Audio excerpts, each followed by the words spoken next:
we're live. Is chat gonna work? That's the only question. Oh, I think chat is working. It looks like they've actually fixed the error where YouTube chat and Streamlabs didn't like each other. I can see a comment from Jaznaz, so I'm hoping that that's from this stream. We are live though, folks. Hello, welcome to the stream. We are playing Code 1 again, 25-point battle report. The mission is Domination. To give you a very quick overview of what this mission is all about, if you look at my bird's eye view of the table here, you will see 4 objectives. These are consoles, and you get bonus points for downloading data from these consoles. Other than that, I think there are, if I remember correctly, some killing-based objectives. I will double-check the book very briefly. Let's see, Domination. The objectives are, so it's taking table quadrants, which you take by having more points value in that quadrant than your opponent. So the scoring properties for the mission are to have hacked a console at the end of the game, that's 1 point for each console, to dominate more quadrants than the adversary, that's 2 points, and to dominate the same number of quadrants as the adversary, that's 1 point. So it's a nice, easy, straightforward mission, as all the Code 1 missions are. And now, to introduce you to my opponent. So say hello, opponent, introduce yourself and tell us a little bit about what you're playing. Hi, my name is Tim. I blog online as The Responsible One, because compared to my wife, I'm the responsible one. And today I am going to be running some Nomads. I mostly play N4, and for the past year I've been playing mostly the Shazvasti, but because someone was playing Shazvasti last week, I volunteered to go back to my first love, which is the Nomads. I have many Nomads that I haven't been playing in a while, and this is the process of writing the list for this has made me deeply tempted to dig them out, get some paint on them, and get them back on the table, because I'm starting to miss them. This is the problem. This is the problem. You see, you start out with the best of intentions. Oh, it's just going to be one little game of Code 1 on TTS. That's nothing, and then you find yourself suddenly rekindling that passion for those models, and you want to grab them out again. Mm-hmm. Yeah, it's a dangerous place to be in. It's not helped by the fact I recently picked up a whole bunch of the newer Nomad models, because I caught a store closing down sale had the classic. I know, right? It was the classic. Well, it's a bargain, so I may as well get them while it's a bargain. And now there's piles of models. Tragic tactical error there. I have to be honest, that's exactly how my JSA army worked. Like, I don't even play N4 yet, and I said from the start that I would hold off collecting an N4 army until I was ready to play N4. And then I saw a bunch of JSA on sale, and I was like, well, this is the N4 army I want to play, and I'm going to buy it at some point. So I guess I now own this army. That's the thing that happens. And yeah, unfortunately, when stuff is on sale, you do just kind of have to grab it, don't you? You do just kind of have to grab it. It's like a rule. So tell us a little bit about what you're bringing today. Okay, so I was a bit surprised by Nomads, because a little differently to how they do in N4. Yes. I was expecting, particularly because you're trying to capture quadrants in the middle, I'll go and look at all of the horrible camo infiltrators that Nomads bring, and there's hardly any. So what I've brought today is a Grenzer with Discover +3, because I'm expecting piles of camo from the Ariadnes, and I thought it would be useful to bring someone who's really good at finding them. I've brought the Vostok with Mimetism -6, mostly because it's a monster. And shoots things real good. I've got a reaction Zond to try and lock you down a little bit in the reactive turn. I've brought Perseus, who's essentially a jumpy, stabby boy with a lot of mimetism. He's essentially a rogue Aleph agent who's defected to the Nomads. I've got an Evader, pretty much because that model wasn't out last time I was playing Nomads, and I'm curious.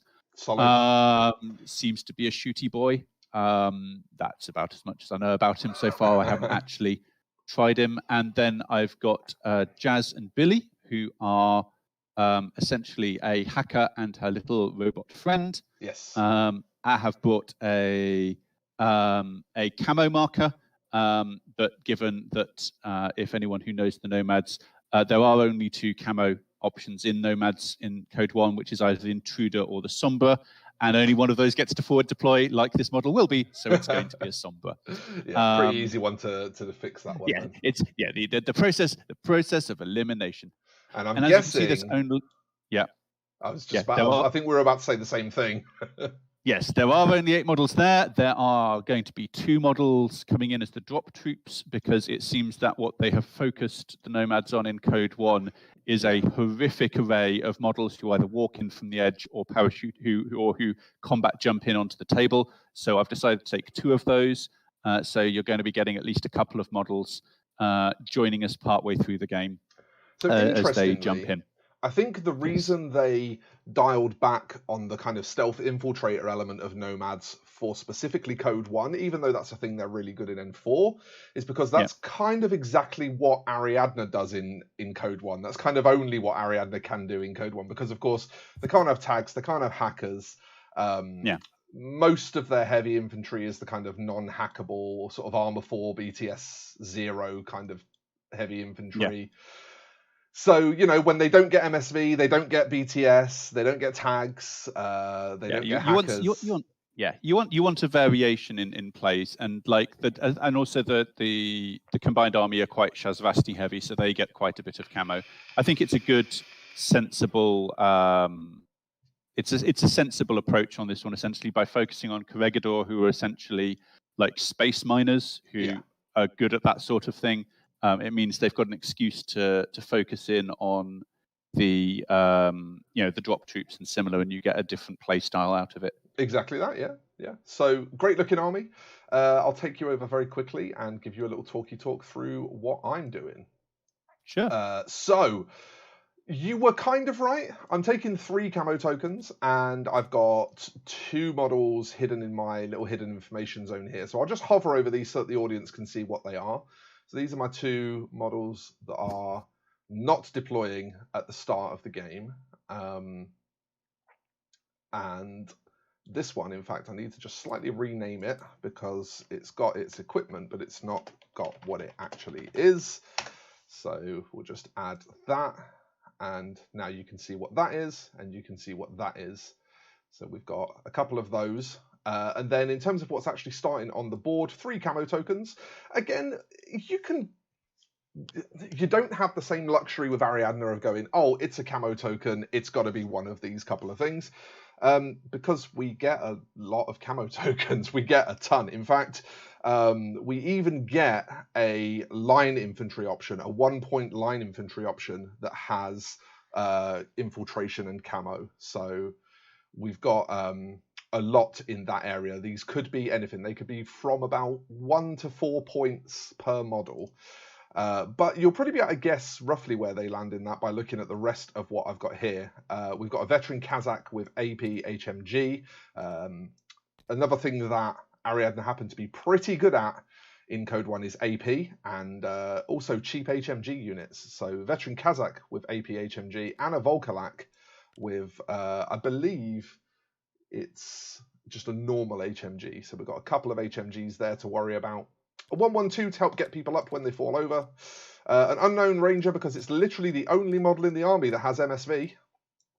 And normally I would take Team Polaris, but this mission forces me to take more specialists than I normally would, to ensure that I have some redundancy so that he can't just kill my specialists and stop me from scoring these objectives. So because of that, because we need to take more specialists, I can't round off my team with Team Polaris in the way that I normally like to. No bear. So instead, to compensate, Wolfgang Amadeus is the same number of points, but he's only 1 model, not 2.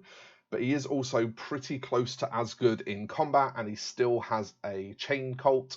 But he also has the advantage of having a +1 burst rifle, so he's pretty good. He's it's a +1 burst multi rifle, so we can do like The multi-rifle has the, is it the anti-materiel mode? Is that what it does? Where is it?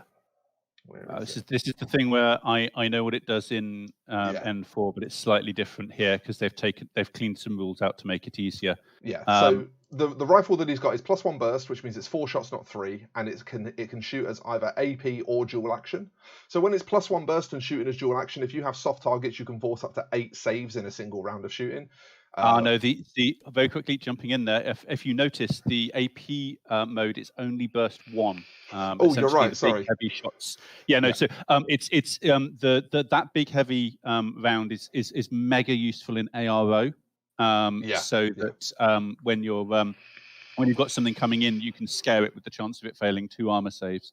But yes, fortunately, it's not for burst 4 DA. That would be very horrific. Right. It's burst 2 DA in the active turn, but burst 1 DA in the reactive turn. But yeah, it's still a pretty decent gun. It does some good work, and yeah, it's a fairly well-rounded list. It's got a lot of hard-hitting units. And we've got a fair bit of forward deploying. We've got a lot of specialist operatives. I won't tell you what's what, but we've got in total 1, 2, 3, 4, 5 specialist operatives in the list. So, I have 1, 2, 3, 4. 4 specialist operatives, I think. 4 specialist operatives, and it's worth noting that the evader, with the AP Spitfire, is also an engineer, so he can do repairs to the robots.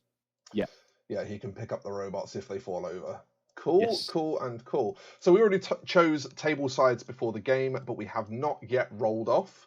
So let's roll for initiative based on Lieutenant's willpower. I'm at 14. Okay, well, I'm at 13. Okay, face-to-face roll on 14s versus 13s. I failed. I also failed. Reroll. I got a 6.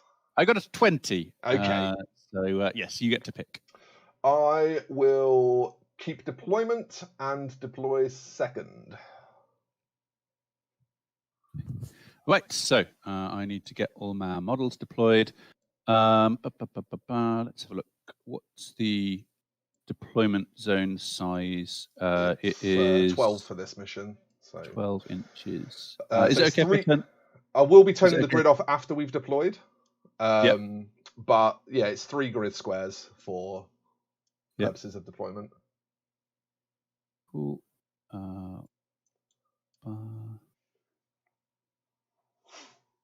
Okay, I am having a weird thing where I'm not seeing the grid, but I will just have to live with that. It's dark grey at the moment. I don't know if that's why. Hang on. That would do it. Yes, no, it is there. I didn't realize it was dark grey. There you go. Boom. So yeah, 3 squares is 12 inches. So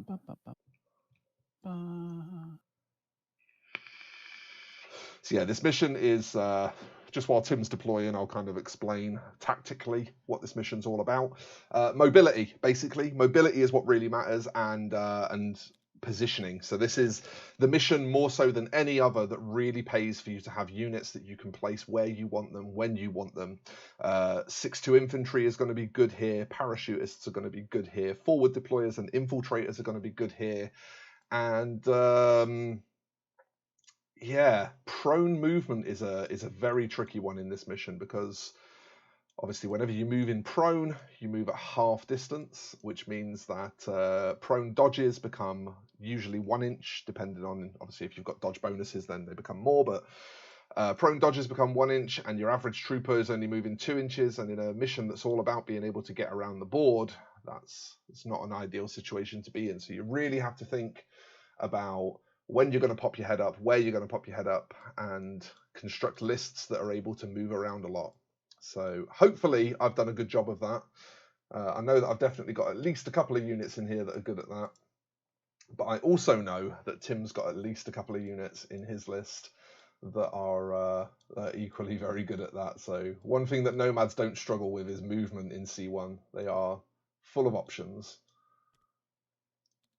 So we'll just take a little look at Tim's backline here to see how he's deploying. TR bot here This is something worth noting. So he obviously wants to block off this firing line with the TR bot. That's going to be a thing because, of course, one of my objective markers is up here, and that TR bot can see underneath this bridge to that entire platform where that objective marker is. So I don't get this for free. I have to either kill the TR bot or find a way to survive being spanked. Should be interesting. We've got someone deploying inside a building by the look of it. Oh yeah, if we have a look through the window here, it's Perseus. This is one of my favorite models in the entire game, and it's probably my absolute favorite model in the Nomads range. Although Jazz and Billy is another one that I really, really like, and I noticed that Tim had taken that as well.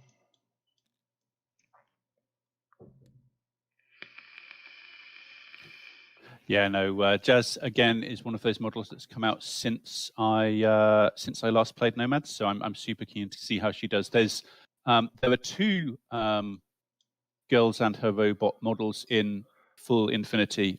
The other option is Zoe and Pywell in That's N4. Right. Yes. And that one is particularly horrible because the robot in that case is mimetism -6 with a combi rifle rather than no gun and anti-personnel. Yeah, I know, right? Rather than and a specialist. Whereas here you get just essentially a boy with a little robot boy with anti-personnel mines. I mean, that said, this little mine layer, yes, he can be quite effective. He's pretty small. I believe, is he S1 or is he? Yeah, he's S1. So he's got a pretty small footprint. You can get him into some sneaky little places where it's hard to see him, and then drop mines in very convenient locations. Like, for example, I imagine the bonnet of this car would probably hide him as a good example of something that he can approach that other units might not be able to. So he definitely has his uses. A silhouette 1 mine layer is actually really rare in C1. I think he might even be the only C1 S1 mine layer. Entirely possible. I am not the greatest with all of the Code 1 profiles. What is going on with my selection button? I'm definitely very much because I'm under a bridge. That's what the problem is. It's panicking about the bridge. I'm definitely very much still learning as well. So you will discover as you hit N4 is that there's actually a skill called mine layer. Yeah. But yeah, so when you're referring to mine layers in N4, that will mean something very specific, whereas having mines is just having mines. So that camo token is meant to be touching the car for cover. It's just being a bit of a pain. It's touching on my screen. Okay, I just nudged it again, and it's come through. There we go. TTSB and TTS. Bear in mind, whenever we're playing on TTS, and I probably should make a point of saying this more often, intention matters more than what is physically represented on the table, because a lot of stuff is just really hard to do as intended on TTS. And as a result, it really slows gameplay down if you sit there and finagle everything to be exactly where you want it. So I think it's very important when people play on TTS, and I recommend if you play on TTS, anyone that's watching this, allow each other to say the intention was for this to be happening, because it's usually pretty clear what the intention was anyway, and people won't really take the piss with it, because gamers just aren't really like that outside of tournaments. And the thing with Infinity in particular is that it's very importantly a game about communicating with your opponent. Yeah. As long as you are clear and forthright about what you're doing, you're very rarely going to actually have a problem. Most of the problems in Infinity come across when you've not been the clearest about how you explained something. Yep. And as a result, you end up in a situation where you thought basically you and your opponent both thought different things, and that can lead to real sort of feel badsy. Don't forget your holdback as well. If Billy is your holdback, then obviously. Do I want to hold that Billy, or do I want to hold Feel back free to grab someone else instead if you're not sure. Yeah, I mean, Like that's sort of TR bots are a great holdback, for example. You know, you yeah, put it here, but you might decide that you would rather yeah. actually have this as your holdback. Let's pull Jazz back to see what you do, Okay. and let's put Billy out. Yeah, I mean, in this case, like, because there's two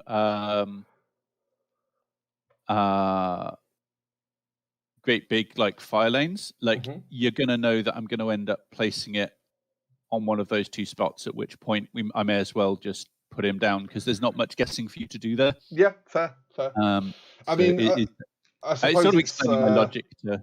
it's very convenient, I guess, that the 3-square deployment zone doesn't give you access to the top of this building, really, because otherwise, you know, just being on one of these corners means that you're just sort of 1 6-inch move away, pretty much, from accessing the other, or not far off. It's, I mean, this is about, this is actually it's about 8 inches, but close enough. No, I'm also a great believer in leaving your reaction pieces, like if they're on a roof, they're then never moving. And in particular in this mission where you're needing to claim zones, you want to be a bit careful about leaving models in sniper positions that they can't get down from. Absolutely. The roof isn't too bad because they can shuffle forward a bit, but if you've got a building that's solely in your deployment zone, that's great until you actually need to go somewhere. Where does Billy want to go? I really can't decide. I'm having a fit of indecision. Let's put him inside the building. There we go. So 1, 2, 3, and just, does he fit? Yeah, he fits. There we go. Boop. Little robot in the building, hanging out by a desk. And remember what you said, lock him before you put the roof back on. Yeah. So occasionally the physics engine has a panic when you turn the roof back on and catapults your models into the sky. It's super embarrassing when you forget to do that. So we just carefully do that. But yeah, those are my 8 models there. Jazz is going to be held back, and you can see 7 models there. So you'll have a suspicion that I have a couple of airdrop models, because I have a couple of airdrop models. Right, we now need to start having a think. So, first of all, my camo tokens. I like to get my camo tokens deployed down either before or after. I don't do them piecemeal. I sort of treat my camo tokens all as one unit if I can help it, because mentally that gives me an idea of what zones I can cover at lower risk, and then I can use my non-camo tokens to start filling in gaps. So when I know I'm going to be going second, my main objective here is to set up good arrows, deny him free movement, and so these guys become quite important at achieving that. Now let's see here. So this one is right. So infiltrator. Are any of these forward deploy? This one is you. You are also infiltration, so that's anywhere in my half. And this one is you. No, you. You are neither. So you have to deploy in my half. So we'll deploy you first while we figure out. Or you have to deploy in my actual DZ. So we'll deploy you while we figure that out. So you see, here's a good example. Like, I could just pop this model up here, knock it prone so that it's only 3 millimeters high, and it's not in a bad spot, to be honest. It's got good lines of fire over a lot of things, but if it does get shot at, it is absolutely exposed. If it gets discovered early on, then it is absolutely exposed. So might not be the best idea. And what might instead be better is to pull it. Why are you not? Thank you. Is to pull it down here, give it very similar firing lanes, but also give it cover from this container here. So you see, I'm really not losing much by deploying like this. There's very little that I could see from up here that I can't see from down here. The only difference being I now definitely have cover. I'm not going to be in any awkward situations where something comes up here and just shoots me, discovers me at range and then just shoots me. So that'll be that one. And then my 2 forward deployers.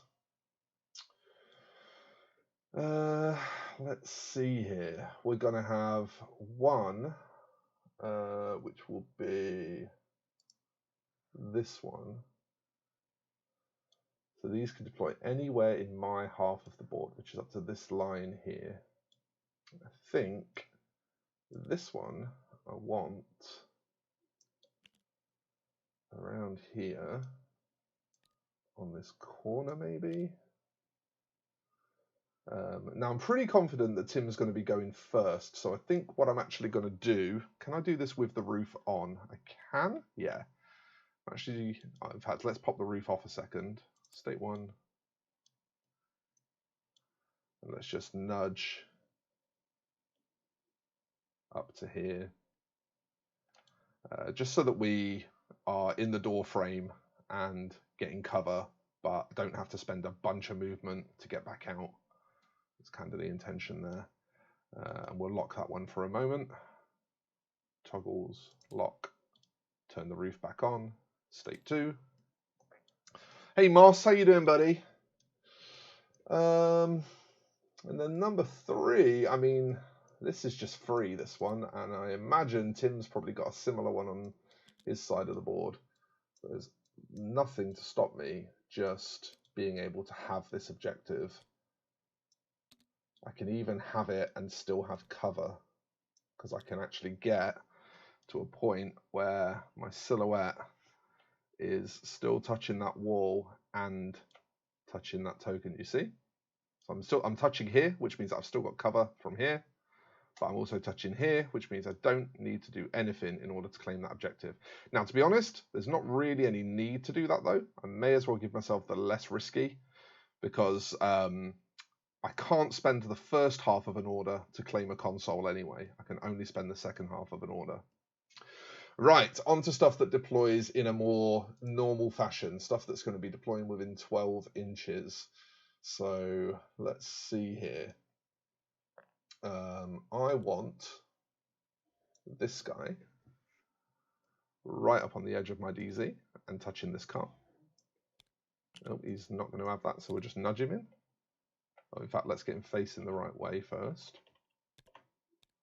And then let's nudge him in.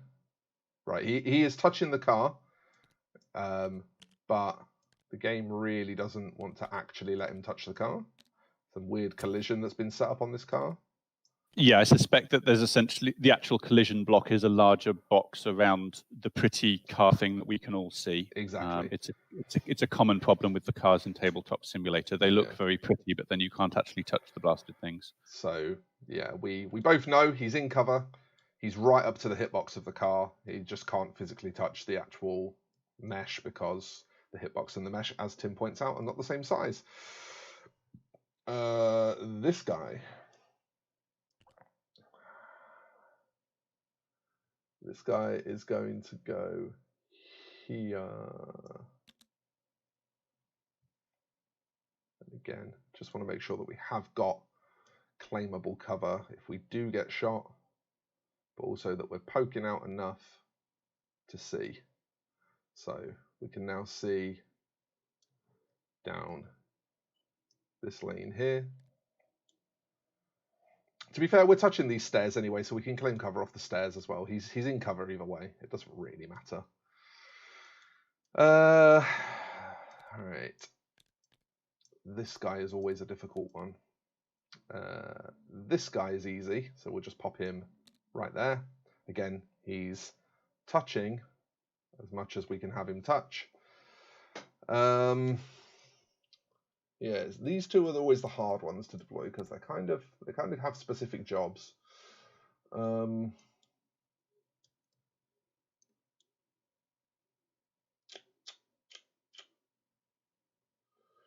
think we're gonna go. Let's just take a quick look over here.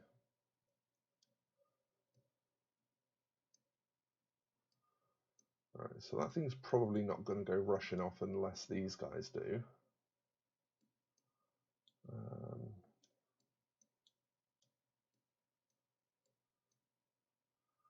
I think we're going to go in here.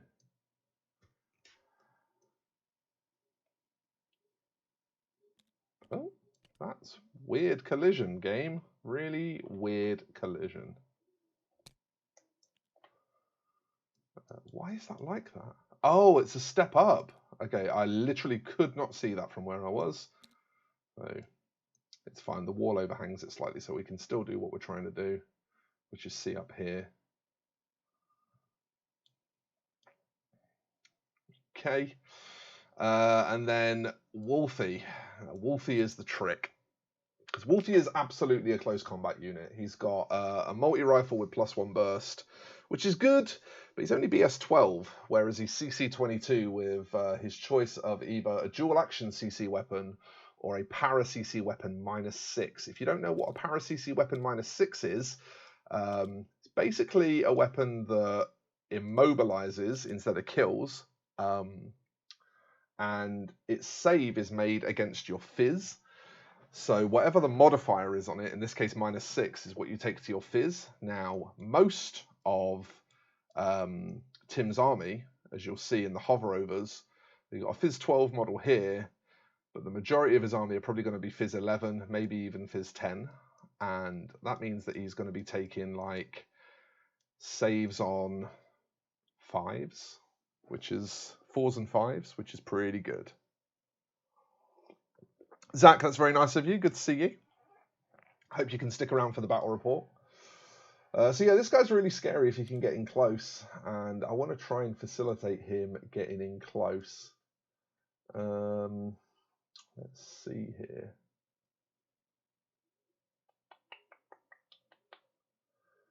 I think the smart thing to do is just pop him here up to these stairs. So again, these stairs do count as cover. They are an intervening terrain feature that you can touch. So we'll pop him here and we'll see where we're going to run him. And again, as with you, Tim, I have got models off board. So you can see that I've only deployed 8 models. So chances are that's at least 1, but possibly 2 models off board. Have you held a model back? I haven't actually. Would you like to pull one off to? Yes, I will pull.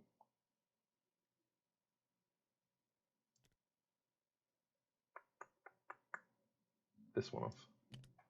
Cool. And I'm going to do my holdback, which is Jazz. He's going to lie down on top of the storage container, ready to. Oh, that's point. I need to lay my prone tokens on as well. Let me quickly do that. That won't fundamentally change my reserve model. And actually, given where you've gone, I think Jazz can actually go a bit further up because she's got a lot of running to do as it is. May as well make that a little easier. Oh, I assume we're going to be treating these railings as solid and that you can't see through the gap in the railings on the roof?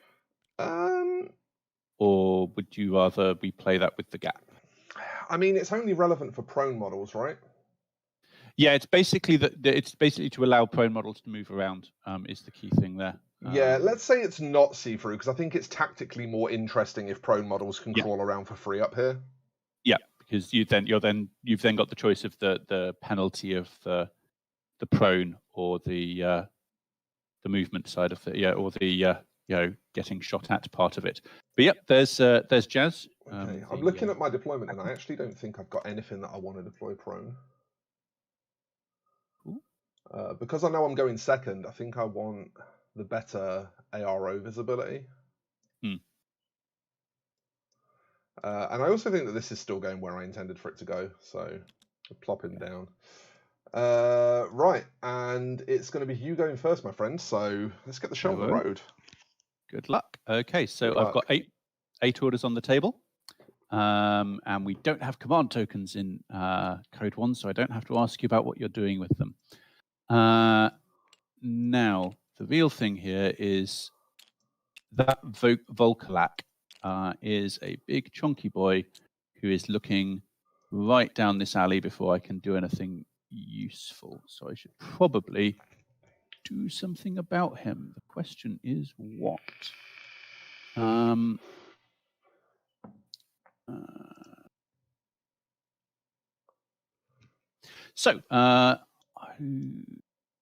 tell you what else we need to do.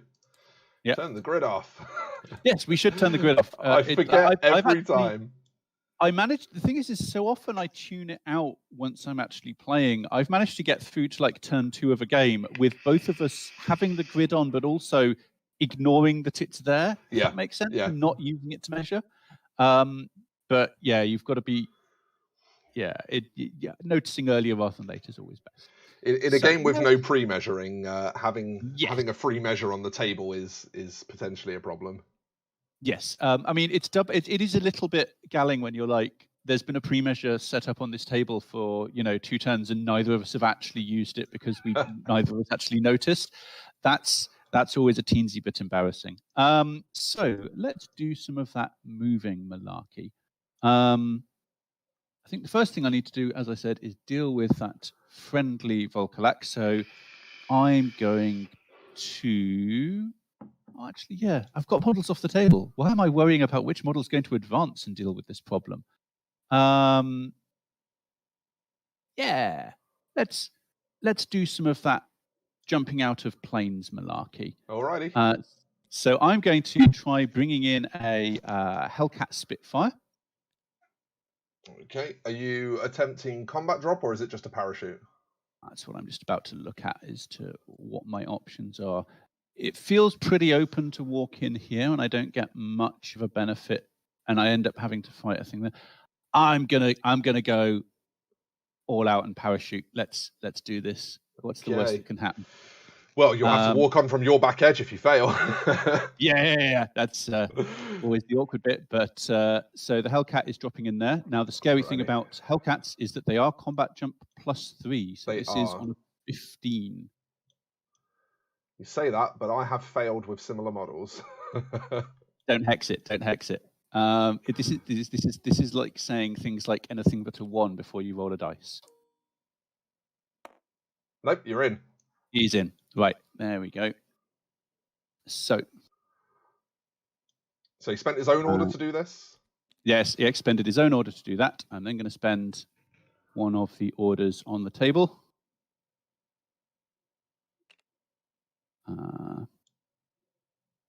Now, the thing there is that because I've jumped to drop him into your deployment zone, he's not actually scoring at the moment, but I decided it was better to just shoot people in the face. So I'm going to pick him up, and I'm going, oops, daisy, hold down the measuring stick, and he's going to come out to here. Okey-dokey. And I think everyone's looking the wrong way. I think the Volcalac's going to catch him, buddy. Oh, is the Volcalac looking? Yeah, well, if you look at the side of my... Oh, yes, so he is. Hang on, my TTS has just decided to lag out. Oh, no worries. I'll give you a second to get back. There we go. So yeah, if you look at the way I deployed him, I deployed him so that he was covering up to here. Yeah. And as long as you can see past the roof, the roof of the thing, yeah, you can see that. Yeah. So in fact, yeah, it's the Volcalac, which was ironically the model I wanted to shoot. It was mostly I was worrying about having to get through everyone else to get to him, but as I can, we get an arrow straight over the car. Yep. I think I'm going to declare shoot. I think I'd probably rather take the HMG shot than a dodge. Yep, no worries. And I'm going to shoot you 4 times with a Spitfire. That's scary. All 4 into the Volk. All 4 into the Volk. I need him. He's the AOA piece that's out. I need him down over anything else. So we've got a 14-inch distance, which on the HMG is going to not be good range. I think it's going to be 0 range. Yeah. Let's see. Heavy machine gun. Yep. You've got 0 range. Yep. Whereas for the Spitfire, it's good. So you are BS12. Yep. We've both got cover. We've both got cover because there's bits of truck between you and me, and you're touching the truck, and there's bits of shipping crate between you and me, and I'm touching the shipping crate. So everyone has cover. So it's going to be at 9s for me, and it's going to be, what is it for you? 12s because I'm in my good range, but that's cancelled by the cover. Oh, do you have mimetism? No mimetism on a Volk. Okay, cool. So yeah, 4 dice on 12s. And 1 dice on 9s for me. Let's go. Yep. First roll of the game. Okay, well, I missed. Oh, wow. I also managed to miss. Wow. Wow, that just happened. Yeah, so I'm So Yeah. So nothing. one thing that does happen is you shot at a guy within this guy's zone of control, so he can turn around. Yep. So he's going to turn around so that if you do activate again, you've got to deal with all of them. Technically, I could have chosen to arrow here as well because Oh yes, you've tokens got have a camo token, 360 field of view. Hang on. Let me just double check which one. No, that one I wouldn't have wanted to arrow with anyway, so let's not worry about that. No worries. Oh, hang on. I also need to check this. That's also zone of control, and that's also zone of control, so these two can also spin. Oh, man. Someone just got too excited. Like, 2 of those dice were 13s. I could have really done with them being 12s. Yeah, that really was... like, crit you twice. That would have been... Yeah. It was exceptionally unlucky, and when you get that kind of exceptional bad luck, this goes to show how badly you can be punished for it now, because you can't activate that model now without taking 4 AROs, which is a lot. Yes, and now I need to decide what to do about that. This is where zone of control and the... Yes. I can't remember what the rule's called, but it's the alerting rule, where anything that you shoot at, everyone that is within his zone of control can then go, oh, somebody's shooting at our friend. Who's that? And they all get to spin around. Yep. I think I'd better not move him just yet and try and make his odds a little better. So I'm going to activate the Vostok. Okie dokie. It's Robot Wars time. Yep, pretty much. So in fact, I'll tell you what, I'm just going to not quite spin as much on this guy, so that he's still got some sight this way. This guy's still covering where he can cover anyway. So. Okay, so I move 3.3 to there. Do you just want to quickly check if you can see the Vostok where it comes out here? Yeah, the Volky's definitely got a shot. Yeah, I don't think anyone else will be able to. No one else. Okay. No one else. And then I've got 2.7 movement left. So gonna come up to here. Okay. What would your Volkalak like to do? Shoot. He's gonna do what Volkalaks do. Shooting. 26.1 puts you in good. No, I'm using a Mark 12. No, good. Sorry, good for me. Yes. Yes, I'm in, however, in -3, so I'm at -6s. However, I do have mimetism -6. Okay, so you're also -6 for me. Great news. So I'm at +3 -6, which puts me at -3 net, which is 9s again. So one shot at 9s from me. It's 3 on 6s for me. I think 3. Yes, 3. Okay, well I got a crit, so you're. That is super inconvenient. Yes, Yeah, so the 2 gets killed by the crit. And you're making 2 saves versus damage 15. Yeah. So it is at least armor 3, so I need 13s. Save 1, take a wound. Or a structure in this case. And this is a model with 2 structure. Yes, they are. Yeah, the Vostok is pretty tasty. One of the few remotes in Code 1 that is structure 2, isn't it? Yeah, it's one of the few remotes in the entire game. In N4, oh, interesting. Yes. It's essentially it's a new model in the latest edition. Essentially, most remotes have been structure 1 up to this point, and effectively, it's like it's showing the Nomad tech starting to advance.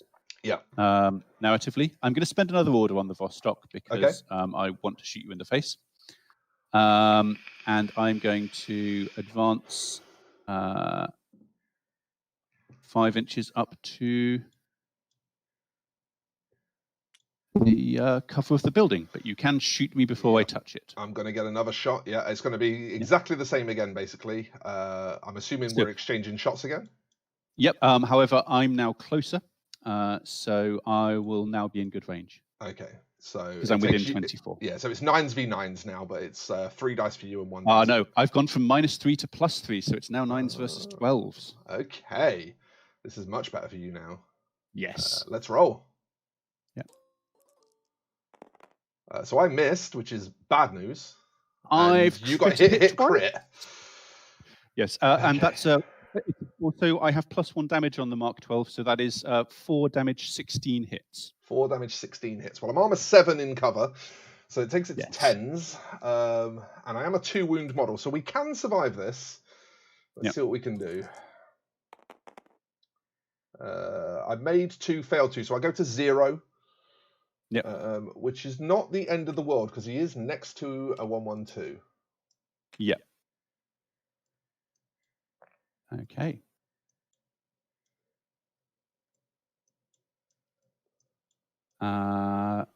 Next order. I'm going to spend my lieutenant order. Okay. Who's your LT? So my Grenzer is going to come up to here. Sure. And then he will duck back inside the door, but we'll leave him there for movement purposes because I can see your camo token. Sure. Yeah, and this is the guy that's got +3 disco, right? Yeah, MSV1 and +3 discover. Okay, so yes, he is not mucking about. He's part of Tunguska's essentially private security forces that guard the banks. So I will ARO dodge.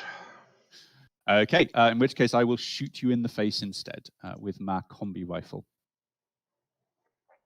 Yeah, I think. What are you now? You dodge. The odds here are on getting revealed anyway at this range. It's yes. It's like 0 range and then +6 to the roll, and the model is whip 14, 13? 13. So yeah, it's like on 19s. Yeah. So this is very much. It's unless I was running low on orders and you just wanted to hope to churn me out of orders, now is the time to just be like, I need to get out of the fire lane. Yeah, this is a prime example of when you know that you're beat and you do the best case that you can. Absolutely.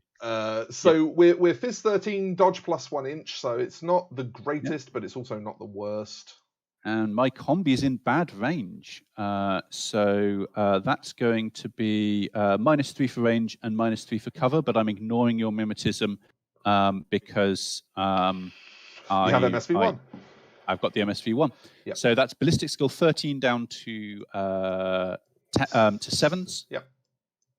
And I'm dodging on a 13. Yep. I was successful in my dodge with a 6. Your 7 eats it. And it's a crit. This is bad news. This is bad news. So it's a 13 damage. I've got 3 armor from the wall, but that is it. These are an armor 0 model. So that puts me at 3 saves on 11s.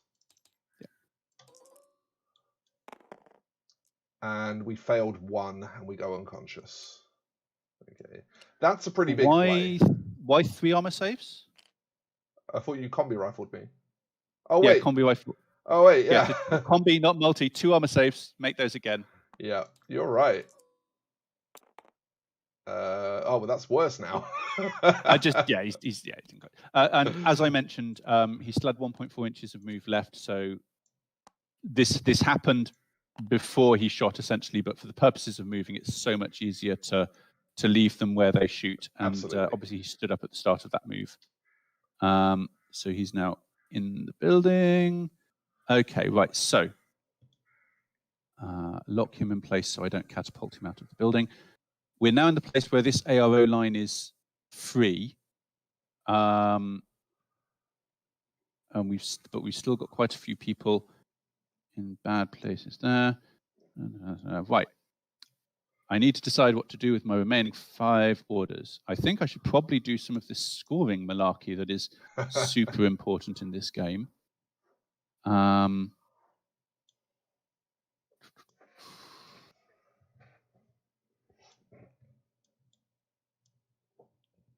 I want to start? It's a good thing that people aren't using my screen to see what's going on, because they would probably be super motion sick right about now. John, the Grenzer didn't disco. I ARO dodged. And then I shot him. Oh, yeah, no, that's a good point. That's a good point. What's the question? You have effectively still done move, discover, and shoot in the same order. No, because I discover move, then you declare dodge. So I never declared the discover because your dodge reveals you. No, it still counts as declared. It still counts as you using your first order to declare discover. It's just it gets wasted. If I'd not moved. So in this case, what I did was I moved, and you, rather than take the discover, chose to dodge. Yes. No, yeah, you're right. So yeah, the declaration was move, I ARO discover. What I should have done, dodged. What I should have done was ARO delay. But what happens if I delay there is you don't get to shoot back if I then discover you, because I'm not a camo token. It's weird, but it does work the way it worked. Yeah. Yes. And it's I mean, broadly, the situation with that is that's literally the model you take to deal with camo tokens. So that wasn't a great place for your model to be in. Now it's mostly just a case of I need to get some models up to score, but I'm also like my poor innocent drop trooper is in a world of hurt right now, and I kind of want to help him, and I don't know how. I mean, well, put it this way: if you quote unquote let me untap with my board as it is now, then he's dead anyway, right? So you may as well try and do something with him this turn. Yeah. Okay. Yeah. Let's spend an order on the drop troop and let's be brave. It is the most literal move it or lose it. So yes, something. Rip the band-aid off. So his declared action is going to be essentially a 4-inch move to whoops, daisy wrong button. Move. Why is that not working? I'll work that out later. Oh, it's because I'm pressing the wrong button. That's why. So he's going to basically move back here and then along here for his 4 inches. Well, you know what's happening. You've got 3 AROs. Yes. Now, in this case, I think that the most important thing here is that you've got an HMG and a doctor sitting right next to it. Yes. I'm just going to put all 4 shots into the doctor and take the other 2 shots unopposed. Okay. Sure thing. Sounds great. Yeah. So, I mean, the doctor probably doesn't think it's great. No. Right. So the 112 in this case, he's a Phys 12 model, and he's only got a shotgun, and this is not great range for a shotgun. So he's probably better trying to dodge these. It gives him the better roll, and it gives us a chance to actually cancel some successes on Tim's side. So yeah, it's going to be dodge here and shoot here. Yes, and theoretically, we should have worked that all out before I said I was shooting, but you already knew what I was doing. Yeah, we knew what was happening exactly. Yes. Well, I think when you both kind of know that there's only really one way it can play out, then it's okay to fast forward a bit. Yeah, no worries. So I put 4 shots into the doctor. I'm in good range, and you're in cover. Let me just make one more decision, because this unit might also ARO. Yes. I really want it dead. And it's kind of safe to reveal here. Yeah. Because you're running out of orders. It's in a good position anyway, even if it is revealed.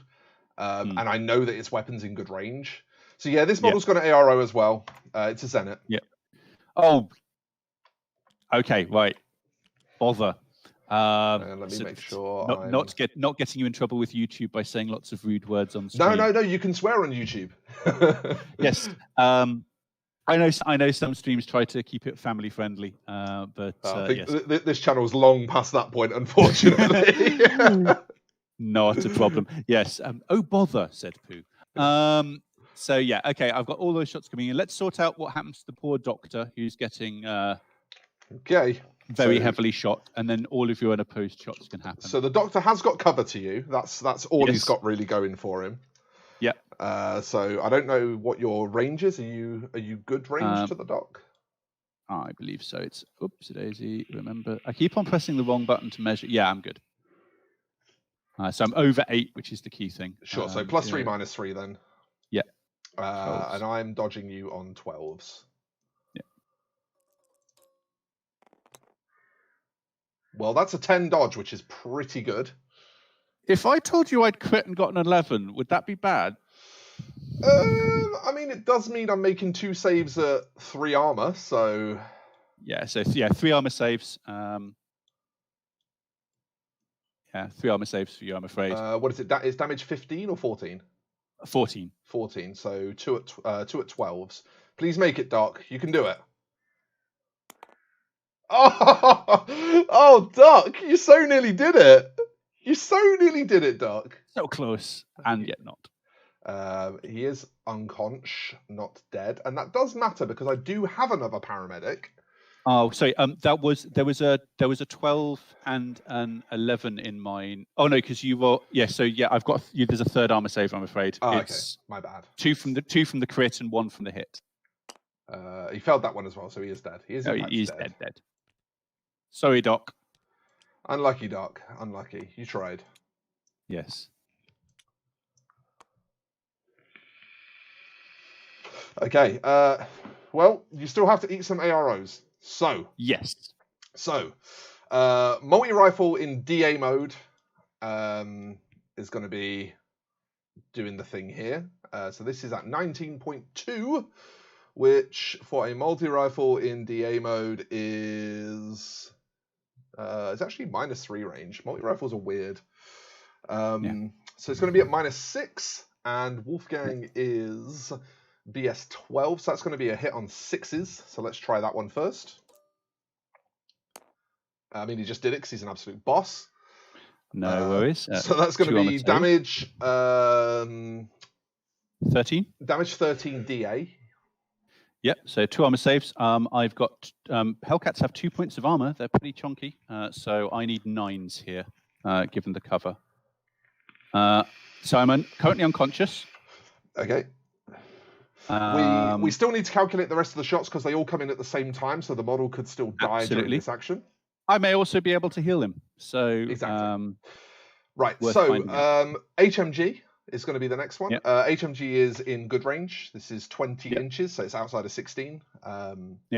So +3, -3 puts it on straight BS. The veteran Kazakh is BS 13. So that's going to be just a hit on straight 13s. And that's an 8. So have yourself a damage 15. For deed. Yeah, he's dead. So we don't even need to roll the sniper. The sniper that revealed prematurely, we don't even need to roll for.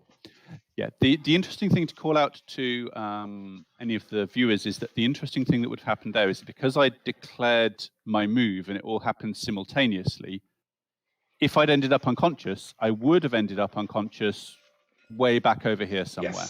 Yes, which makes coup de grace you a lot more difficult. Yes. But it is unimportant as the Hellcat is beyond all doctoring help. So you're in a good place. I've got 4 orders left. I think that now is a good time to. Oh, we've got that sniper to deal with. Do I want to deal with the sniper now, or do I want to wait? I think we leave the sniper for now. I think I've got enough problems in my life without trying to fix a sniper. So let's spend an order from off the table. Okie dokie.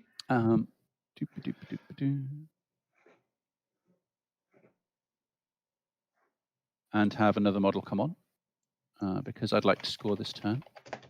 And this is a Tomcat Doctor with Zondcat. Forgive me for the screen going black for a second, folks. I just completely forgot to add a scene that I needed to add, and I need to add it because I need to have a BRB screen. So there we go. I now have a BRB screen again, and that is important because I am desperate for a Wii, so in a minute that BRB screen is going to be going up. Okay, no worries. So parachutist. Yes.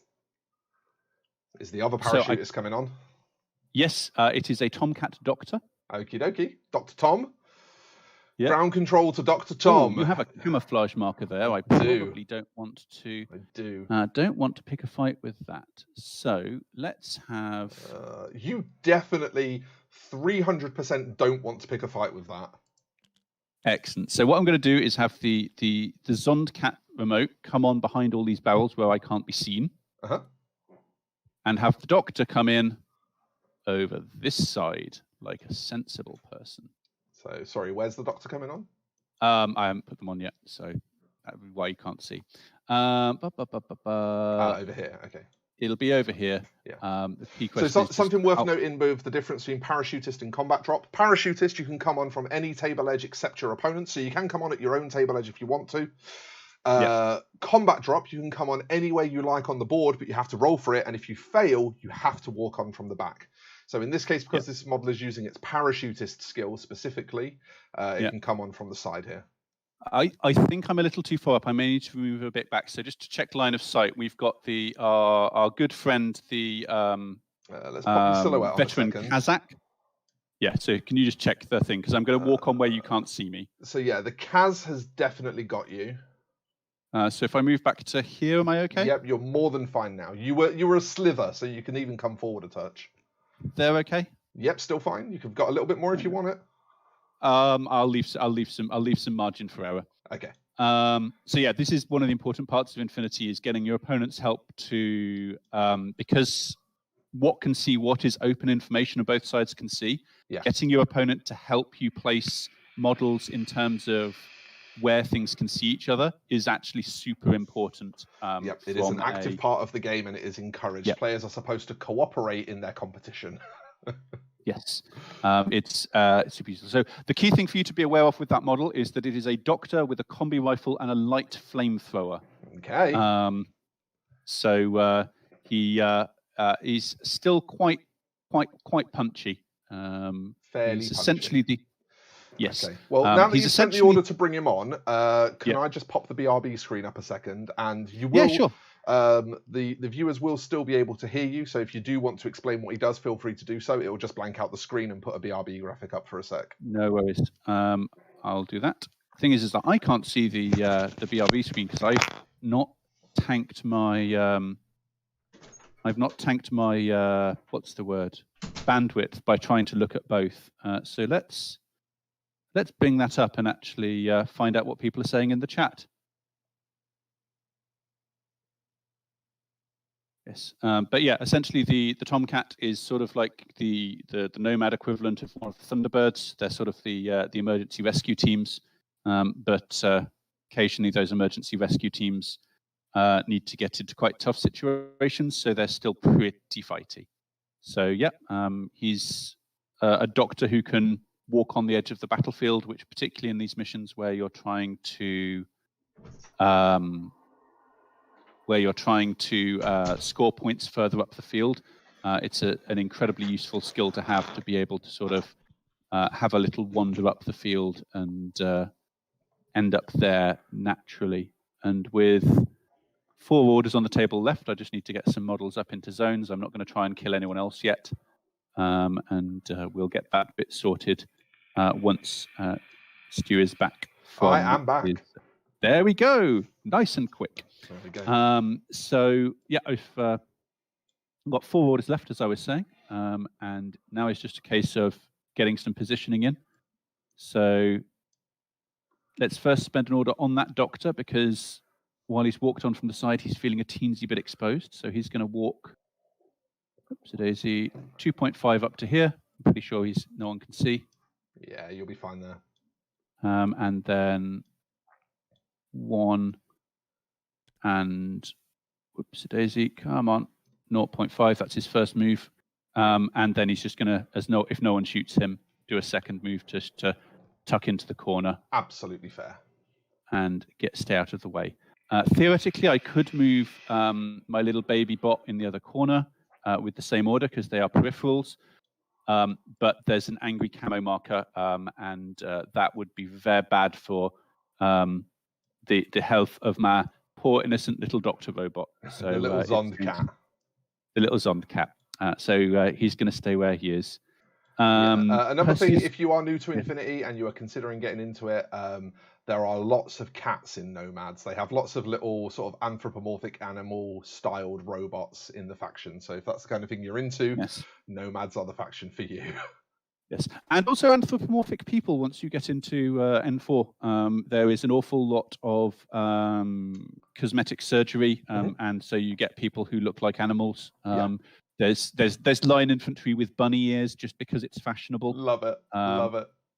It's in particular Bakunin is essentially the place of social experimentation and also science experimentation because their laws are a teensy bit lax. And of course, you also have to make room in N4 to remember, while we're on the subject, the literal samurai pizza cat, the JSA biker who has an actual cat helmet and rides what looks like a pizza delivery bike. Amazing. I'm looking forward to someone actually painting that up in the Samurai Pizza Cat's colours. I haven't seen that yet. It's a tragic oversight. Maybe you could fix that. Maybe, yeah. You might be onto something, Tim. There we go. Look up. Let's get some Samurai Pizza Cats back in, like criminally underrated. Is it an 80s or 90s cartoon? I feel like it's like right at the end of the 80s or right at the start of the 90s. Yeah, it's that sort of period. I'm going to spend an order on Perseus. Okay. So Perseus can go for a walk. Daisy pressing the right buttons in the right order Percy's would be helpful. Yeah, that's the thing I'd forgotten. So Percy is going to go for a walk through the building. Percy might draw an arrow through the window. Could you pop his silhouette up for me? The Zenit can see in that direction. Oh, I think she's got him through the window there. Yep, that's fair enough. She's got a pretty long slither. Yep, that's fine. I'm willing to start that fight. Okay, good. And yeah, she's obviously going to take it. Take it. No worries. And I'm going to shoot back with my breaker combi rifle, which is probably not in the greatest of ranges. We are 28, just under 28 apart. Okay, so my breaker combi is a -3 between 16 and 32. So I'm going to be taking penalties for range, cover, and mimetism. Yeah, you're on -9. I'm at my +3 range. Does Percy have any mimetism? Yeah, -6 to be precise. Okay. He's a Rogue ALF construct who's defected to the Nomads, so has all of the shenanigans with mimetism. So I'm at +3 -9 for -6 net, which puts me on 6s. Okay, and I'm on -9, so I'm on 4s. But I do get more dice. You do get more dice. Let's do it. Let's do some rolling. Come on. Pew. Well, I hit. Oh no, it's a 7. I thought it was a 1. Yes. All the bullets go wide. Yeah, everybody just does all the missing in the world. Not a problem. Right. I don't want Perseus. Perseus is not going to stay there. Perseus needs to move. So Perseus is going to have to take another order. And that will mean I need to break cover to get out of the way. So I'm going to run to there, but that will mean that on my route you can catch me out of cover. Yeah, I'll have a go. Have a go. No worries. It'd be rude not to. So now you're just on a -3. Yeah, I will shoot. No, actually, fuck it. I'm dodging. Holy shit, am I dodging? That would be much better. So okay. I'm now just dodging. On a -3. Yeah, you're on a -3, and I'm on flats for my dodge. Okay, so that puts me at 9s. And I'm on 13s. That didn't roll. It literally just picked the dice up and put it back down. But I guess that's how die rollers sometimes work. Very strange. Okay, so I succeed in my dodge. Yeah, that's a bit of extra movement for you. Yeah, where can I go with that? Does he get 3 inches, Percy? Yeah, he gets an extra 1 inch. Good guy. Yeah, he's going to come up to here just to keep an eye on that camo marker and make sure he doesn't come too far, and just make sure I don't walk straight back into the line of sight of that sniper. No, I'm good now. The last thing to do is I get up with the sniper and dodge right back into the line of sight of the sniper. That would be bad news. That would be very sad. That would make me very upset. Yeah, well, fortunately for you, the sniper's got no loss to that door frame at all. So as long as you are in line with this door frame, you are out of the sniper's line of fire. Okay, no worries. And let's just spend the last order on my mysterious camo token. to do a bit of repositioning. Pretty much. Just because he wants to be a little further up the board. Who is the mysterious camo token? Well, first order is going to be doing a classic 70s. Did I lock you? Yes, I locked you. Oh, that was bad. Oh, what did you do? Did you unlock the table instead? I just unlocked the table. Yeah, if you hit rewind time, you should be able to get it back. How do we do that? There's a left and right arrow next to games. There you go. Sorry about that. So yeah, if you're wondering why you can't move a model and you're actually trying to move the table, so that's maybe not don't actually, push button. That's not actually back for me. That's the table still. It's 2/3 back for me. It's not the healthiest. Go back another one. Yeah. You still broken? Yeah, it's still broken. It's loading from. Yeah, it's. Wow. Sorry. Oh, Tim, what have you done? Yeah, this is the occasional danger of TTS. You accidentally click something and things break. It's 2/3 back for me. I've got like grey on one part and then the rest of it's loaded. Yeah, I've got a huge chunk of table here that's empty. Yeah, I mean, oh, well, that's not good. Picked up. No, that's definitely not good. Okay, it's still so. If you hit rewind again. Oh, TTS, what have you done? Yes. So give me a second. Okay, I've locked the table again. The rewind wasn't changing the tag of it not being locked. Okay, it looks ugly, but actually that's a yeah, it's flashing. Hang on. Yeah, that's an epilepsy warning for anyone who's watching for a moment. If you could just look away while we fix the. I'm taking time back technology. 2 minutes. It might mean we have to move models a bit. Move some models around again. Yeah. I would rather that. Yeah. Okay, so all my stuff that's dead is still dead. I think it's your guy's still in the corner over here. Yep. Percy is Percy needs to move over a little here. bit. Yeah. Well, I'll put him back. Yeah, and that's it. I think that's all that needs to change. Yes, that's all there is. Nice. So yeah. Okay, we got away with it. Yeah. So do be careful what you're clicking on in TTS. Try not to break it. So now I'm actually picking up the right model. Okay, let's try not to pick up the gaming mat in today in accidents that you can't actually have while you're playing a real game. I mean, you could. It could happen in real life. like my gaming club is heavy on the drinks. I've never had someone try and move the mat because they mistook it for a model. So let's do the classic 70s slide over a car bonnet. For the first move, and I don't think that's going to provoke an AOO from anyone. It won't, no. No. And then for the second move, what model even are you? You're those, that's fine. Then let's...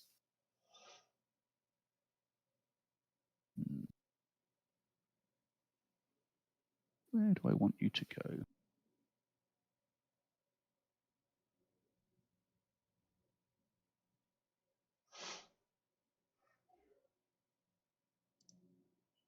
Actually, yeah, that'll do. So he's going to go 2.2 to there. Okay. Ah, damn it! No. While they have climbing plus, it's 0.2 much of a move to get up. Unlucky. Up the crate, because that would have been a much better spot. But yeah, I'm just going to tuck into the corner here. Mossy says something table flip. There is actually a table flip button in TTS. You just need to be very. And the worst thing is that that's not locked. You can just accidentally click it if you're not being careful. Yes, do be careful with the table flip button. It's up next to menu. Be super careful not to press it. But yep, that's me. I'm done. And that's your turn. Yep. Right, we've got some work to do, folks. We've got to repair some of this damage. Let's do some stuff that we're definitely doing no matter what. First of all, Let's... Okay. Which one is it? This one?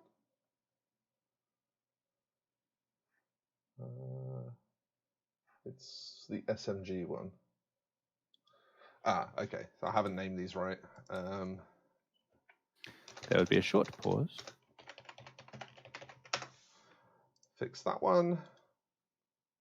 And fix this one. There we go. Right, now they're named correctly.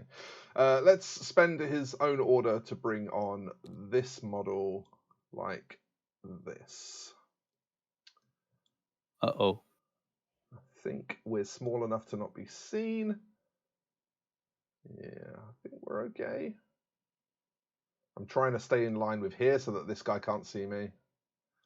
Can you tell me if I've managed yeah, this just give me a second. Just give me a second to press the right screen. Trying to zoom in when I'm on my army list, not on my thing. Yeah, you're safe. Okay, cool, good stuff. So that's the first thing to do. Then we're going to spend an order. Yeah. And I think we might have to eat an arrow on our way up, but we'll see. We'll see. What has this Vostok got? An MK12? The Vostok, yes. It's just the Mark 12. In that case, hang on a second. Before I spend this order, it might not be wise to play coy around this. It might be wiser to play coy around this. The thing is that the Vostok is a bit of a short boy. Yeah. And where you currently are, I can't see you over the car. Okay. So in that case, we might well be able to just get to where we need to get. Yeah, okay. you're fine. Essentially, if it was just the hood or the trunk of the car, you'd be in trouble. But because of the main body of the car, the shorty boy can't see over it. Okay. Well, we're going to declare a 4-inch move to here. Safe from the Vostok. Safe from the camo token. You are good. Okay, now can you tell me if the Vostok can see me once I get to here? Because if so, it's going to change how I move. I was here. I've got my finger where I was. You're good. I'm good from there. Okay. Yeah. So, how do we play this? So if we move to here now, we're only going to get the arrow from this guy. But what is this guy armed with? That's the question. Your paramedic. Do we have? Oh no, we don't. Do we don't? Oh yeah, no, he's got a medkit. I can do the ranged medkit move. Yeah. Yeah. Yeah. In fact, that I was about to say, a medkit's in this version. In fact, that's a very good point. I might not even need to do the second move because I don't actually even need to do the second move. I can do a move shoot. And just do the medkit that way. Use the healing gun. Use the healing gun. So we're going to use the healing gun. So instead of being a whip roll like it would normally be, it's a BS attack, and then if it's successful, this guy makes a fizz roll, if I remember rightly. Yes, they've got to pass a physical roll. Yeah. So it's a BS attack at +3 range. It's a normal roll because it was the second half of the order. So this Paracommando is at effectively BS 15. Let's see if we hit. We do hit. And then the Volkolak needs to make a fizz roll, which should be something it's good at. It's fizz 14, so we now need to make a 14 fizz roll unopposed. And we critted that. Does anything happen if you crit that? I don't believe so, no. Right. Yeah, but yeah, you get a wound back. Yeah, so we got the Volky back up, which was one of the things I really wanted to do, and it only cost us 1 order to do so. So that's 1 objective achieved because we've now really shut this back off again. Because this guy's right in the open now. It's got no cover, no way to stop itself getting absolutely minced if it tries to move. And we've also still got the option to disco it. So we're in pretty good shape there. That's 1 objective achieved. Now then, second objective.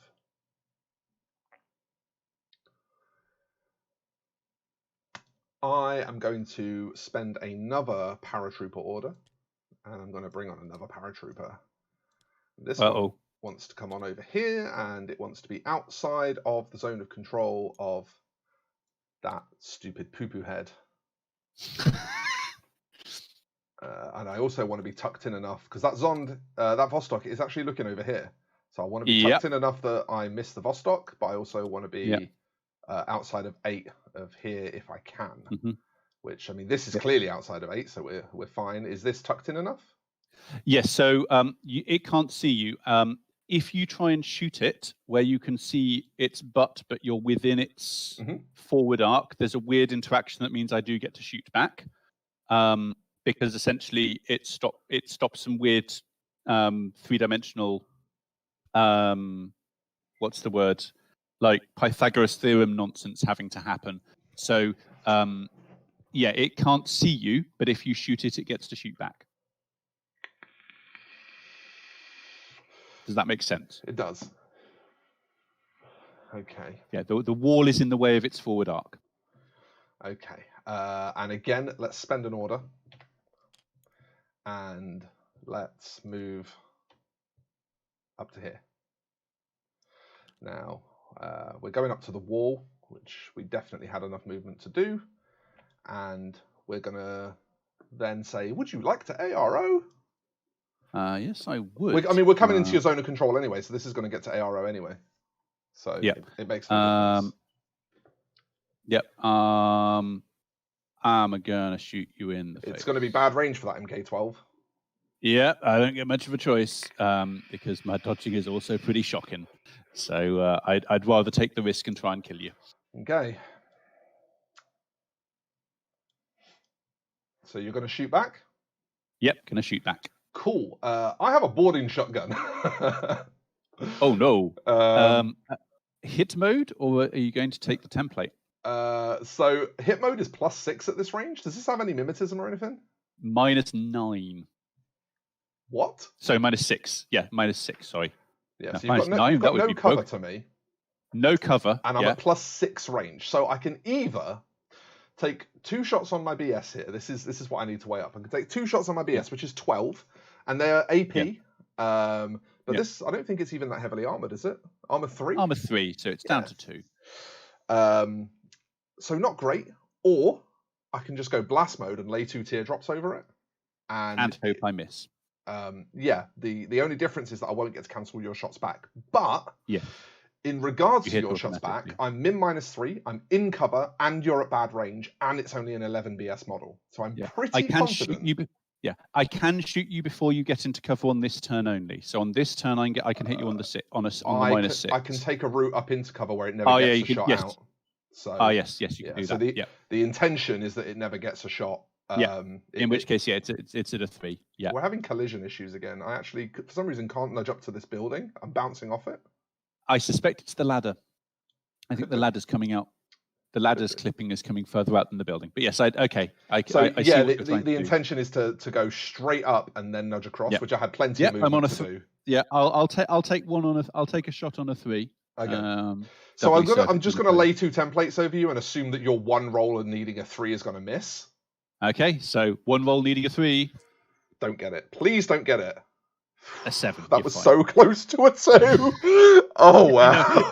It was thinking about it and then came across. So I've got what's the damage on your shotgun? They're 14s. Damage 14 on the shotgun, so I need 13s on 2 dice. Yep. This is to finish it off. We got it. So it's unconscious. Okay. It is worth noting that there is an engineer. There is an engineer. There is. Oh, it's literally just here. Yeah, there is. But that's okay, because I imagine that engineer probably doesn't want to walk into a shotgun blast. Probably not. They are sadly they have an effective second wound in N4, but not in Code 1. Right. Yeah. Because that rule isn't in here. They're good. They're not that good. Yeah, it's no wound incapacitation. Is that what it is? Yes. Yeah. They get no wounding cap in N4, so they can still walk around on 0 wounds in N4. But in Code 1, a single shotgun blast will kill him. Yeah, he's not the hardiest model. I mean, he's all right. He's armor 3, but he's not amazing. Okay, so we've achieved 2 of the things we wanted to achieve. We've silenced the Vostok, and we've got the HMG back up, which means that the Vostok has very limited movement options now. So that's a couple of the things that we really wanted to achieve. that we have achieved. But in order to fix those problems that we created for ourselves, we've had to sacrifice getting this to deploy up the table, and B, having a unit on this objective. So what we really need to do now is make sure that we are looking after this side of the table in some way or another. That's what is now important. We need to make sure we don't forget this side of the table. The question is, how do we want to achieve that? Because we've got a TR bot there that's going to make our life very difficult. And I think the answer, well, that TR bot is poking out. My Zenit can see it. Yep. So I think the answer is to try and get rid of that TR bot first. Yeah. Camo sniper versus TR bot is a classic way of trying to counter TR bots. Yeah, it's kind of the classic match. Yeah.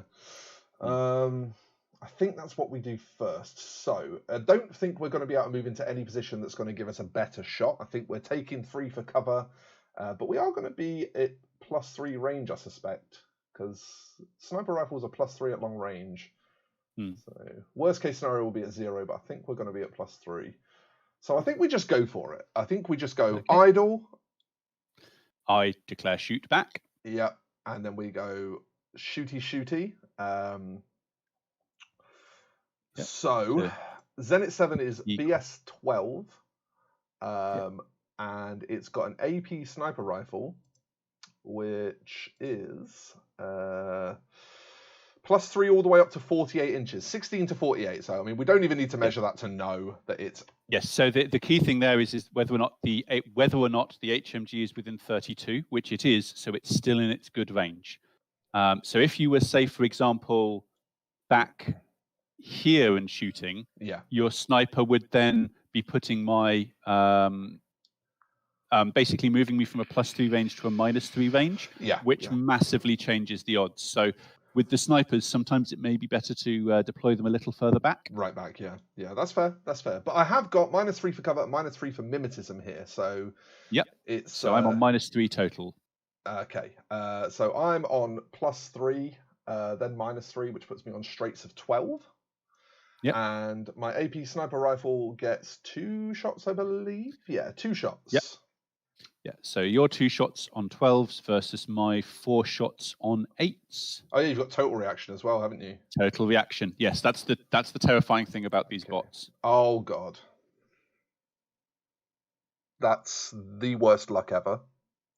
Oh no. Yeah, I've got 2 3s. Okay, so that was 2 shots that were very likely to hit. Yeah. Not very likely, but pretty likely to hit, and we grossly missed them both. But what's actually worse is that Tim's 2 hits there are very low rolls, so pretty much any hit would have cancelled them.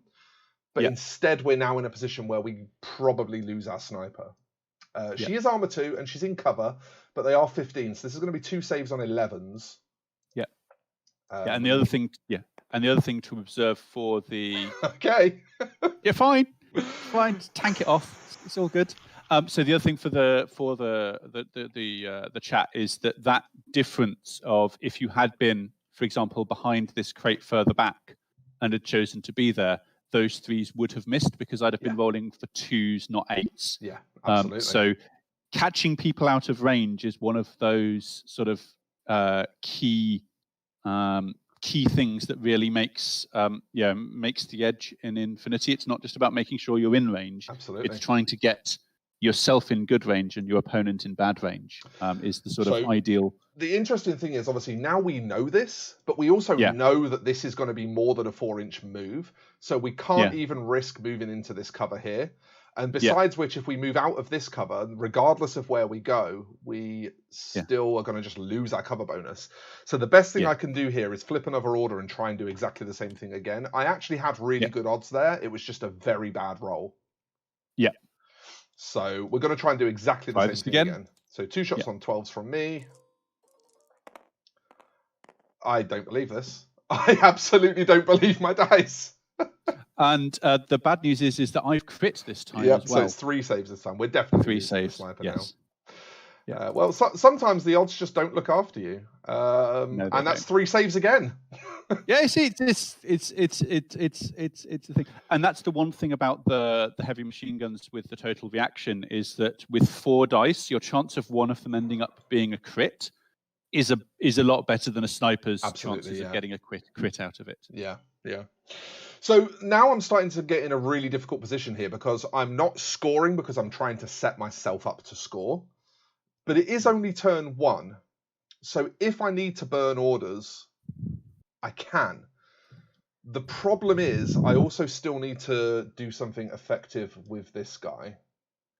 I don't really want to just leave him where he is. Although that said, the engineer can't get out without giving me a free shot and I would still be in cover. So maybe he can stay where he is. The difficulty is this Tomcat here. But again, even in a doctor fight, the problem is like they always say, Stu, just get good. Oh, hi, James. Oh, hey. Yeah, this is tricky. This is very, very tricky. I did not expect to have to commit 2 orders to this play, let alone potentially 3. Yeah. It just goes to show.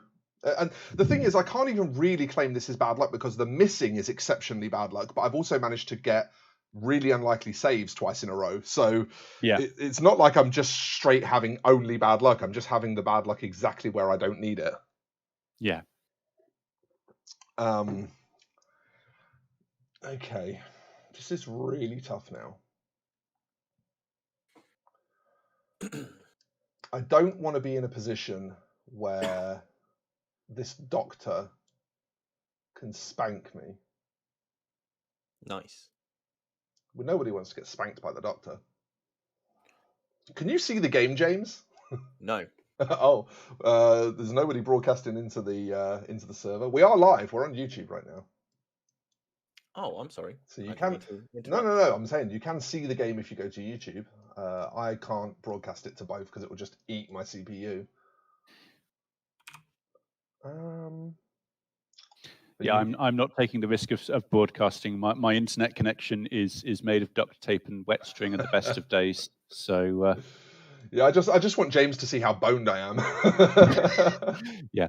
So the scoring at the end of turn 1, which is the thing to be looking at the moment, because there's two things to be considering, right? There is what Tim is going to do on his next turn, and then there is what I need to do to score this turn.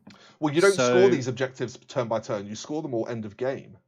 No, each game round. So are these game round? So the hacked consoles score they are game round. Game, but the You're consoles are but the quadrants are at each turn. So you are right. So what you need to be looking at now is that at the very least you want to be dominating 2 quadrants, and I'm dominating 2, so that we both get 1 point. Mm-hmm. If you can get more, obviously that is better. Yeah. So the question, this is the thing. Okay. So you've taken out the difficult. So you've taken out the Vostok in your far left quadrant, and you have a model in that far left quadrant. Yeah. So I'm scoring here. Probably, I'm not actually sure which quadrant my camouflage tokens ended up in. It's pretty close to the border of the 2. I think it might be in your near left, but I'm not sure. I think it's in mine. Yeah. And then you've definitely got a camo marker in your near right, so you've got that one, and I've got Perseus in my near left. So we are currently 1-1, and the question is, can you safely, without endangering your existing 1-1 score, 2-0, or do you want to instead focus on either dealing with a threat or setting up to score in future turns? Yeah. So what I can definitely do.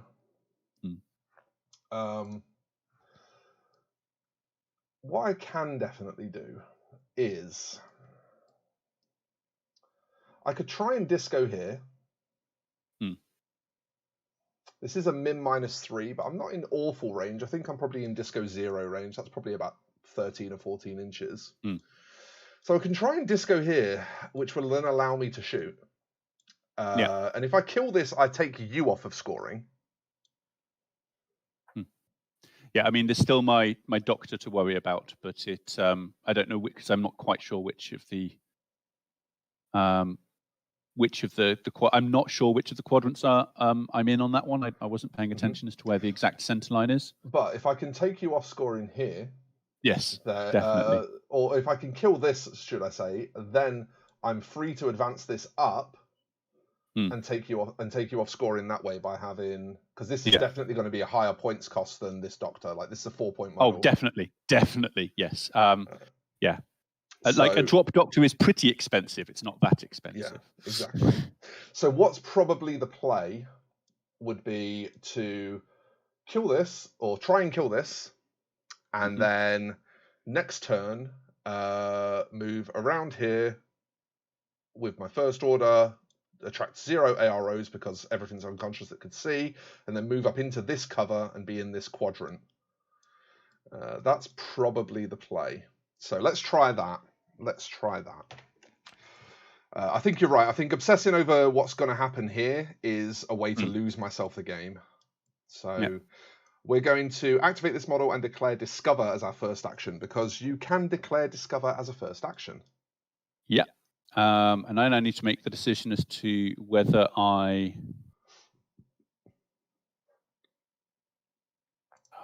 think I'm going to reveal and shoot back. I don't want to take the risk of taking an unimposed machine gun. I'd rather get a shot back. Okay, in that case, I will declare shoot. Okay, this is a Sombra with a breaker combi rifle, which is what I'm going to use, so that I'm getting to cause armor saves against your BTS of 0 rather than your armor of 4. Nice. If, obviously, I hit you. So we're at 14, which on an HMG I think is just 0 range. Yeah, it's just 0 range. If we were back a little bit more, it'd be a bit better, but that's fine. We don't need to worry about I'm in that. my good range, but you're in cover. Correct. You got any mimetism there? There is mimetism -3 there, yes. Okay, so I'm going to be 4 on 9s. Yeah, and I've got 1 on flats, which for a Sombra is 12. Okay. Well, let's see what we got here. We got an 8, a 7. I've got a 4, so that's 2 hits on me. Damage 15, is it? It is damage 15. Enjoy your 2 saving throws of no cover. Okay, so armor 3. So I need 13s here. Yeah, 2 saves on 13s. And this will be a 1 wound model, it's worth noting. Very dead. Yeah. Extremely dead. Okay, that's really good news, because that means that now I can play to contest this quarter. So there's a couple of things I'm going to do. Sorry, carry on. Yeah, it also means that you're not getting shot at by a weapon that basically ignores all of your armor, which is so something worth noting. If you take weapons that force BTS saves, Ariadna are very bad at that. They have virtually nothing that has good BTS saves. I was looking at the 3 Sombra profiles, and one of them had the breaker, and I'm just like, I'll take the breaker, definitely. Yeah, 100%. Yeah, so nanopulsers and breakers are really good against Ariadna, and if you have them as options and you know you're going against Ariadna, always take them. Right, so the first thing I'm actually going to do is flip my lieutenant order, because I want to see if I can get my lieutenant positioned where I want it in order to do what I want to do. Why? Oh, that's why I locked it by accident. So predictably, this is my lieutenant. I think you probably knew that anyway, because I'm pretty sure it's the only model I've taken that can be a lieutenant. I'm not an expert on Ariadna, so I wasn't certain, but it was. I had a deep and abiding suspicion of it. So we're going to declare a 4-inch move to here, which we can do because this is lower than our silhouette, so we can ignore it because they just vault it. I think that attracts no AROs. Yep, you're good, because my my poor Vostok is currently sparking and broken. Okay, and then what we're going to do, now that we've got him here, is use his second move to get him up to guard this corner for me. And the reason we're going to do this, you might say to yourself, well, you've already got an HMG here. Why do you need another HMG on this corner? But the reason we're doing this is because this guy is now going to spend my last order of the turn to move around to here, which means that he's got far less of the firing lines covered. So because he's going to be really narrowing off his angle, and because what I also want to do is put him in a position where he can watch here, because that makes it really hard for this model to move out to attack my other guy without being seen. He has to really, really thread the needle. So this guy's going to be doing a lot of stuff to make Tim's life more difficult next turn, which means that this guy wants to be, therefore, taking his job of covering this inside firing lane. So we're just going to make sure that we're peaked out enough that we've still got cover, but we can see all the way up the firing lane. And even though TTS says we aren't, we are actually touching this wall. It's just that collision is fucking weird in TTS. So, last order of the turn. Let's flip that. And we're going to start off with a Volkalak is a 4/4, so we're going to start off with a move. And we're going to go 2 to here, and then 2. Jesus, Volkalak, what are you doing? Put you back down. Those trucks, their clipping is super broken. Okay. Well, that's about right. It's about right. We know what you're trying to do. Pretty sure no one sees him. Oh yeah, you're good. Right, with his second 4, this is the one that really matters. Is we literally just want a toe on this box, because we actually want to be as far out as we can be. And the reason we want to be as far out as we can be is because we want to basically ensure that Tim has to use this entire line here as a blank, which means he can't get past this bin. So there's now no way that Tim can come around and intercept this model without eating an ARO from a machine gun. And that's what we wanted the positioning for. So that was really, really important. We had no way of knowing if we could do this until we tried to do it. But that was why we needed to make sure that we were covering his firing line with the veteran Kazakh here, because this guy now has to let go of that firing line, which means that this HMG is no longer doing its job. But I think we're fine. I think we've done as good as we can do. Our AROs are definitely not as good this turn. But we're going to turn it over for turn 2. And before we do that, let's also score. So I'm pretty confident I'm dominating this quadrant. Because this guy is in this quadrant and he's a 4-point model. This guy is not worth that much. So I've got one quadrant here. I've got this quadrant to myself currently because I've got one model in here. And then I've also got this quadrant. Because my Vostok is inconveniently unconscious. So the Vostok can't score while it's unconscious. So I am currently holding more, which scores me 2 points. I definitely need to fix that for next turn. Yeah.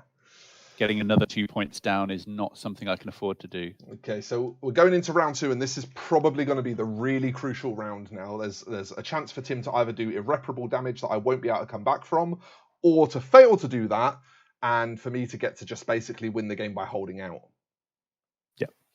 So, I've got 7 orders left. I'm down 3 models, the Vostok, the Hellcat, and the poor innocent Sombra. Hey, Bob, welcome to the chat. Who was just trying to innocently set up to murder some Ariadnans and was brutally shot when they were innocently lining up their own shots. So let's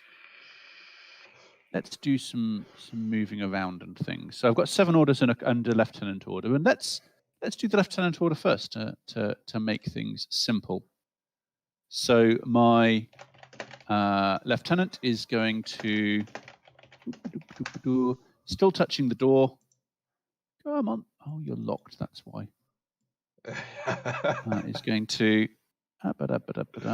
We spent the pre-game reminding each other to lock models that were inside, and then during the game we're constantly forgetting that we've locked models that are inside. Is going to move essentially half an inch back to see your power commando. Okay. And then is going to basically move 3.5 inches up inside the building. So we're going to get to do a shoot versus shoot. Does that model have any mimetism? They do not know. Okay, so in that case, we're probably going to just do some hit mode shotgun. He's got his MSV to ruin your mimetism, but I do have that. I do have that. So we're both at -3 effectively, but Yeah. What's the range there? I think it's going to be 0. Yeah, it is. Up to 16 before the -3 kicks in. I'm pretty sure that's not 16. Yeah, 15.5. Wow. Yes. Okay. Yep. So yeah, we're just both at -3 basically for a shoot off. Yeah. So I will shoot you with my combi rifle, which is in the +3 range. So with the cover, I'm at flats. And yeah, I'm at 0, and then -3 for the cover. -3 for the cover. Yeah. Putting me at 9s. Yeah. Okay, 1 at 9s for me. 3 at 13s for me. I got a 7. I got a 1 and a 7. So nothing happens. Nothing happens. It's another one of those combats. Okay. Yes. And I ended up 3 inches up here. 3.5 inches up there. That's fine. I can live with that. I can live with that. Yeah. One of them was like, it went up and it was on the 13, and then it turned off the 13 as it fell again. I could have really done with that crit. That would have been amazing. Yeah. It do be like that, my friend. Yes. It's particularly bad on Tabletop Simulator when you can see what they nearly were, and then they slowly move off it just to crush your hopes and dreams. Dice in general, but especially D20s, seem to roll particularly slow on TTS, and it really is. It's horrible just watching the last couple of seconds of the roll tipping over. I'm going to have to go back and kill you. I can't leave you there. So spend another order on him. Move back to here. Yeah. Okay, let's do the same thing again. 1 at 9s. I got a 5 this time. I got a 6 and an 11, so two hits at 13. 2 hits at 13, so 3 for cover, 2 for armor puts me at 5s, taking it down to 8s, which is 9s on the save, so 2 at 9s. I really saved, like really emphatically saved. Yes. Okay. Okay, the doctor won't die, and that's really good for me, but really bad for Tim, because he's in the same situation that I was in now, where he's having to pump orders into something that shouldn't be taking this many orders. Yeah. I'm going to have to just repeat the exercise, and I am going to gamble on it working this time, and again move 4 inches up with my move. Okay. Inside the building. Same again then. Yeah. Okay, I missed this time, so that's pretty big. Uh-oh. 1 hit on a 3. Okay, 1 save on a 9. It's a 17. Wow. Okay, so we're both having trouble with dice here, where we're having plays that should work, but they're not working. Yeah. As long as this guy keeps making his saves, I really don't mind if he's not hitting, to be honest. I just want him to stay alive. The objective here is not to kill Tim's LT in ARO. It's just for this to not die, because it forces him to move units across here. And if he moves units across here, as we know, I made sure that I had this firing line protected. So you can see the tactics of what I'm trying to do. If I just come to a bird's eye view a minute, you can see that this model here is close enough to this marker to count as being in its quadrant. So this model is claiming domination in this quadrant. And this model is covering this firing line through here, which prevents Tim from bringing forces in this direction to support it. That's what I've set up. Okay. Right. That's not working. Let's try something else.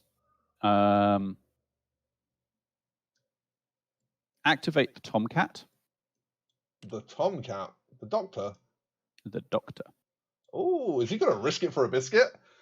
He is. He's not going to come very far. He's going to come up to, like, here. I think is that enough to get him out? He's not wanting to fight both of them. Like, fighting all of them would be bad. I just want to pick a fight with the Volkolak. I think I need to creep a little further. Yeah, you've got to come out a bit more. I'm not sure if you... Yeah, you can. You can get to a point where you'll be able to see one without seeing the other, but you've still got to come forward a touch more than that. That's it, yeah. Yes, very cautiously.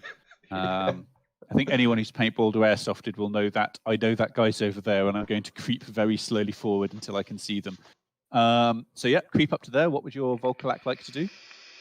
Okay, I'm pretty confident that this is going to be... It's going to be pretty much bang on 8 inches.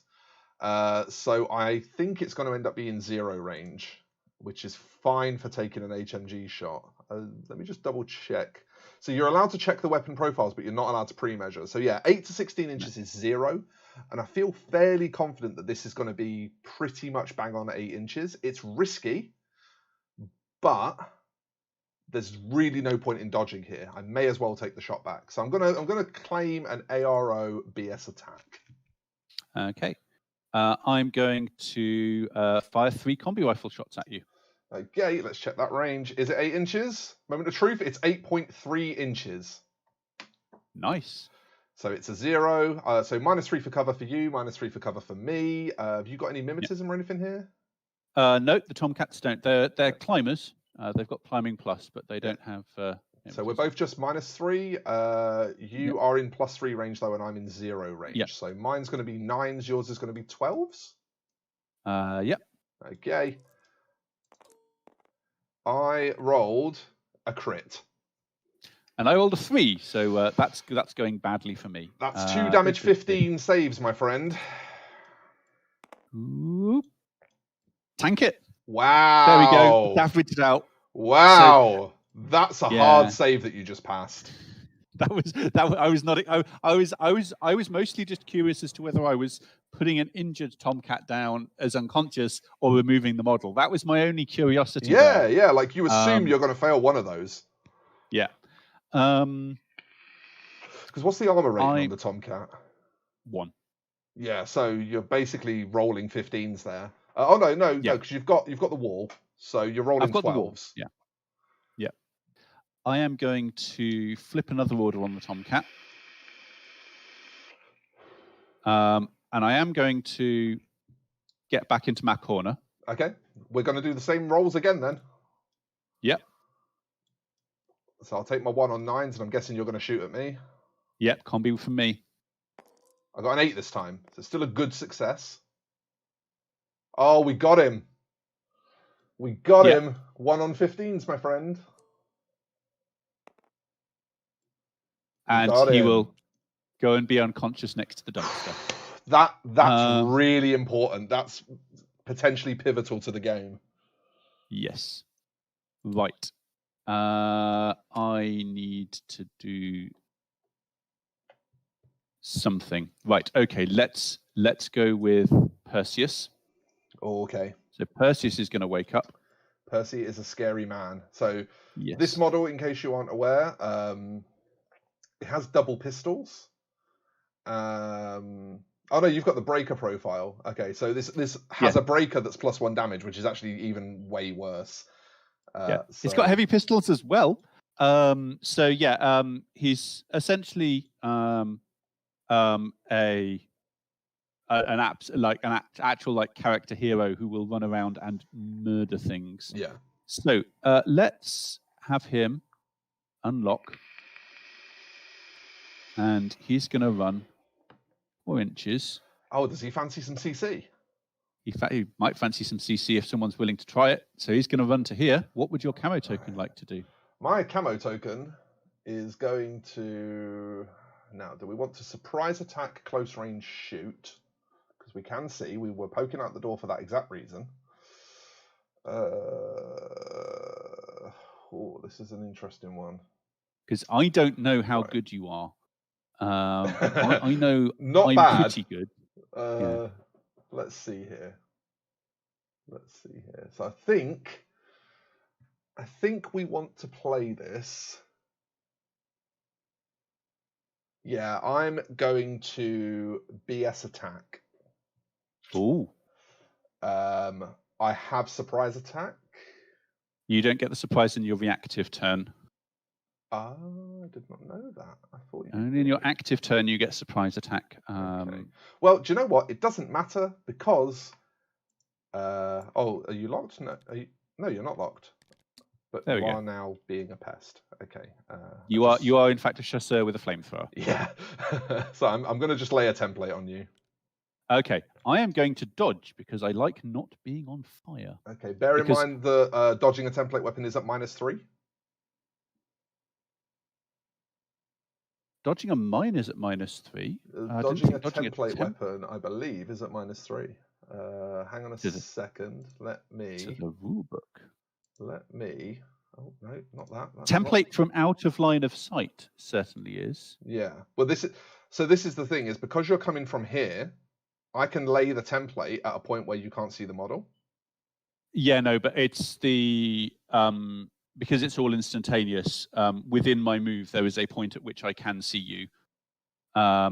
So let me just check on code 1, because obviously I'm in that thing where I'm just double checking.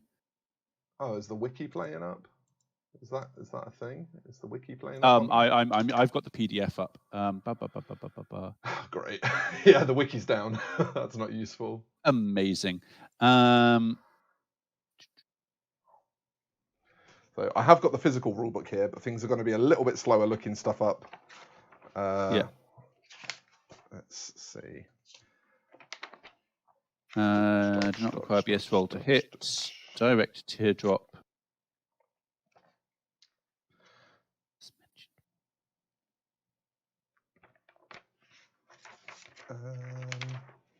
Where are you, direct template rules? Where do you actually live? Page 45. Okay. So.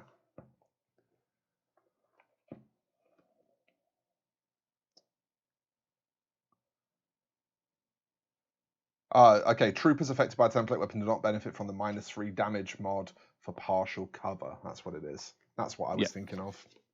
Yeah. So I do get a full dodge. Yeah. So I'm dodging on a 13. Okay. It's a normal roll, so you've got a pretty good chance to dodge. The way our dice have both been today, I have no idea. A 14, because of course. Oh dear. How much damage is that flamethrower? It's only a light. It's not a big scary flamethrower, so it's not as bad as it could be. It's 13s.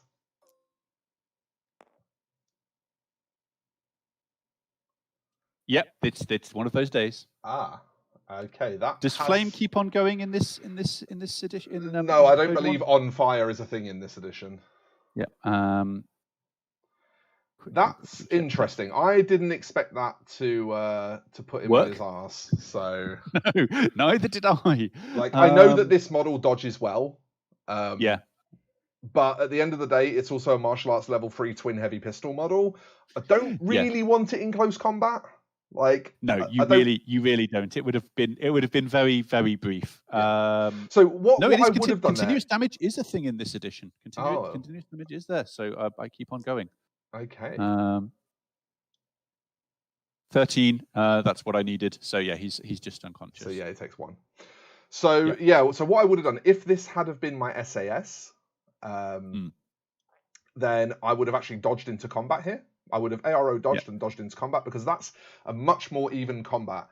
I've got an AP CC weapon and 22 CC, so I'm not nearly as much of a disadvantage, and I probably would have been more likely to kill that way. But in this situation, this model is not good in combat, especially for an Ariadna model. So that was like a Hail Mary, basically. It was the best play I could make, and it just happened to work. Yeah. That is super inconvenient. Now I need to come up with new and better plans. And I think the first thing I need to do now, with my 2 remaining orders, because it's all going horribly wrong. So, Bobber, you're working on a 20-inch large model of a Star Citizen freelancer. That sounds like quite the project. I'm glad you're enjoying the stream, though. Thanks for tuning in. Okay. So I think what I need to do now is try and improve the situation a little bit. I'm going to have my reactions on, essentially do a little wiggle on the spot to see who's going to react. Yeah, you want some of this, don't you? Yeah. So I have also got an AP Spitty here. I think the wall unfortunately blocks exactly the 3 millimeters that I would have, though. Yeah, I can't see the wall is exactly in the way you'd need to move to start that. So I think it's just going to be the Zenit that's the going to sniper. Yeah. Now this is tricky. We've already seen that this can go badly when I have 4 dice to roll. But She's only a Phys 10 model, so she's actually better taking the shot here. Or is she? Hang on. Zenit. She's a Phys 10 BS 12 model, so she's going to be shooting on 9s or dodging on 10s. Might actually, it could be worth dodging.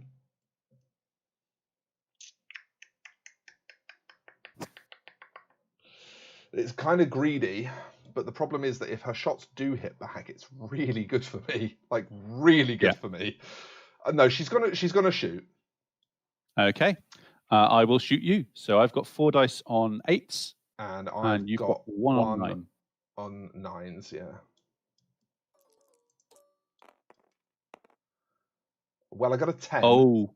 But you also did wow. Okay, so that was just a wasted order. That would have been an amazing armor save. But yeah.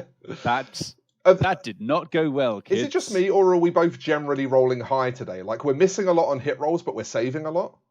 Yeah, that seems to be the case at the moment. We're just rolling really high.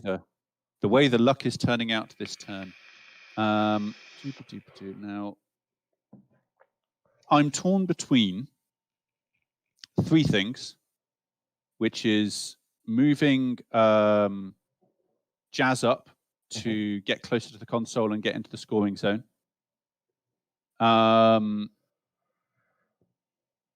Moving Billy out to leave a mine to discourage the Power Commando from going anywhere, or taking another shot with the remote. Interesting. That's my sort of 3 choices here. I think I need to remember that there's this mission that I need to play, and that my expensive model that was in the left-hand zone just died horribly. Yeah. So hacking that console is a great idea because it's a point that I just can't do anything about. Yeah. Obviously, you're going to have to eat an arrow on the way in. Yeah. I'm actually not going to eat an arrow on the way in. What I'm going to do is do essentially a big old army crawl. Can she make it though? Because it's a short. Remember, it is a short skill. She's not going to make it to the console this turn. But what she is going to do is end up in the scoring zone. Right. So what I'm thinking about is making sure I've got a model in the zone. She's closer to the console, so she can deal with that next turn. Sure. But she's just going to crawl 2, and then crawl 2. Okay. Which means that she ends up there, but she's staying prone as all hell because I wasn't able to clear the sniper. Yeah, that's probably sensible. And the SMG versus sniper is not a fight you want to be having. It's not a great fight. It's not a great fight. No, not the one you want to have. So this is why at the start of the game we had a discussion as to whether the empty part over here we were going to play it as existing or not. And we decided to treat these as if they were solid, not as if they had this opening at the bottom. If they have this opening at the bottom, nothing can crawl around up here. And things are getting shot at no matter what. So the reason we decided that these were solid is because it adds a bit more tactical play, because you can actually crawl around on this top level safely. And that's obviously now come to be very important in this game because it allows Tim to get Jazz right up to here where without risking being shot at. Whereas in order to do that, if we had have made these as you see them, he would have just had to risk it basically and eat some damage from a sniper. Yeah, and it's vital in Infinity that you decide those things before you start the game, before it becomes like vital to one person or the other's game. Exactly. If that makes sense. Yeah. You want to have agreed that when it doesn't affect how things are going to go for one player or the other. Yeah, those are the kind of things that you're going to build game plans around. So it really matters to know. Yep. But that is the end of my turn. It's over to you. Okay. And I think the edge is currently definitely with Ariadna at the moment. Yeah, we're doing okay. So it looked really bad during the first turn, but we're actually doing all right now. We generate 8 orders this turn, which is enough to get some shit done. And we're in a really lucky position here because with this being unconscious, we're now dominating here with no competition. We're dominating here with no viable competition because this can't step out without eating an HMG, and the LT can't step out without eating this guy's shots back. So this is safe, this is safe. This is currently safe, but this is also the quadrant where we might want to have a little fun because this chasseur has got a flamethrower, And flamethrowers are pretty good against these little Zondcats here. And this is the only medic left on Tim's side of the board. So if we can deal with this... It is also broken because the person who controls it is down. That is essentially just an immobile model. You're right. That is a good point. So if that's the case, in that case, what we're going to do is we're going to activate the chasseur, and there's a... so this is interesting. There's actually no need to coup de grace this anymore. No. It might even be worth just leaving the chasseur where it is.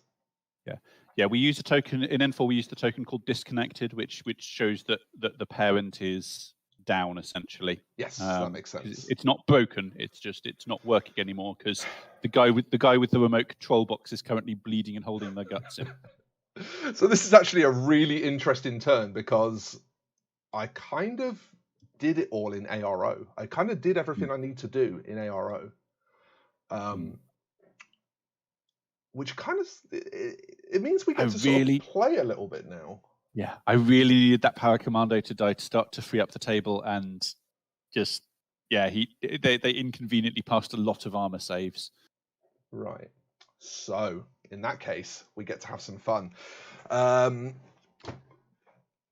tell you what, I'm going to BRB. I'm going to very quickly nip for another wee because I have a child's bladder, and then when I come back, we're going to do some really fun stuff. So I'll see you all in a minute, folks.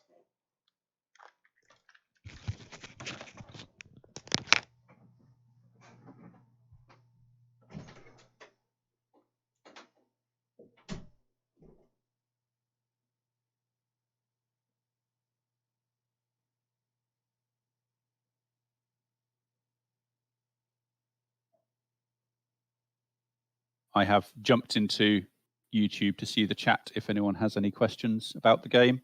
But otherwise, we'll just wait for Stu to get back.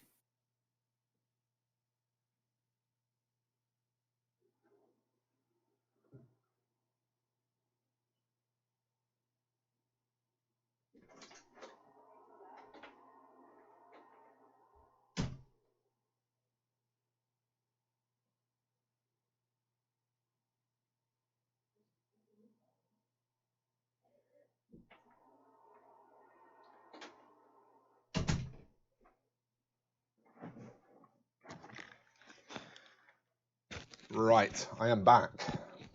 Awesome. I will close the YouTube window so that I don't can my bandwidth. So, we're in a really interesting position here. You wouldn't normally get the luxury that we're going to get on this turn. So this is definitely an everything's gone wrong for the other guy turn. Yeah, exactly. Your entire turn kind of fell flat. And that means that we can now play a little and do some shit that we wouldn't normally be able to do. So what that means is we can play with Wolfgang. Now, Wolfgang is a pretty interesting miniature because he has climbing plus. And what that means is that climbs become part of his normal movement. Instead of becoming a long skill that he has to activate, a whole order skill that he has to activate on its own to climb stuff, he just climbs as part of his movement. It's essentially like models in Warhammer that ignore terrain. He now doesn't give a fuck. He just goes like, 2 across to here, 2 up here, and then 2 across here, and falls down, and 2 more, and that kind of thing. He just basically ignores terrain. And I've got a bunch of orders to burn because everything's already positioned where I want it. I'm already winning on objectives. Tim just scored 0 in his turn 2. If I score anything this turn, I've had a better turn 2, and I'm already in position to score 2 points. So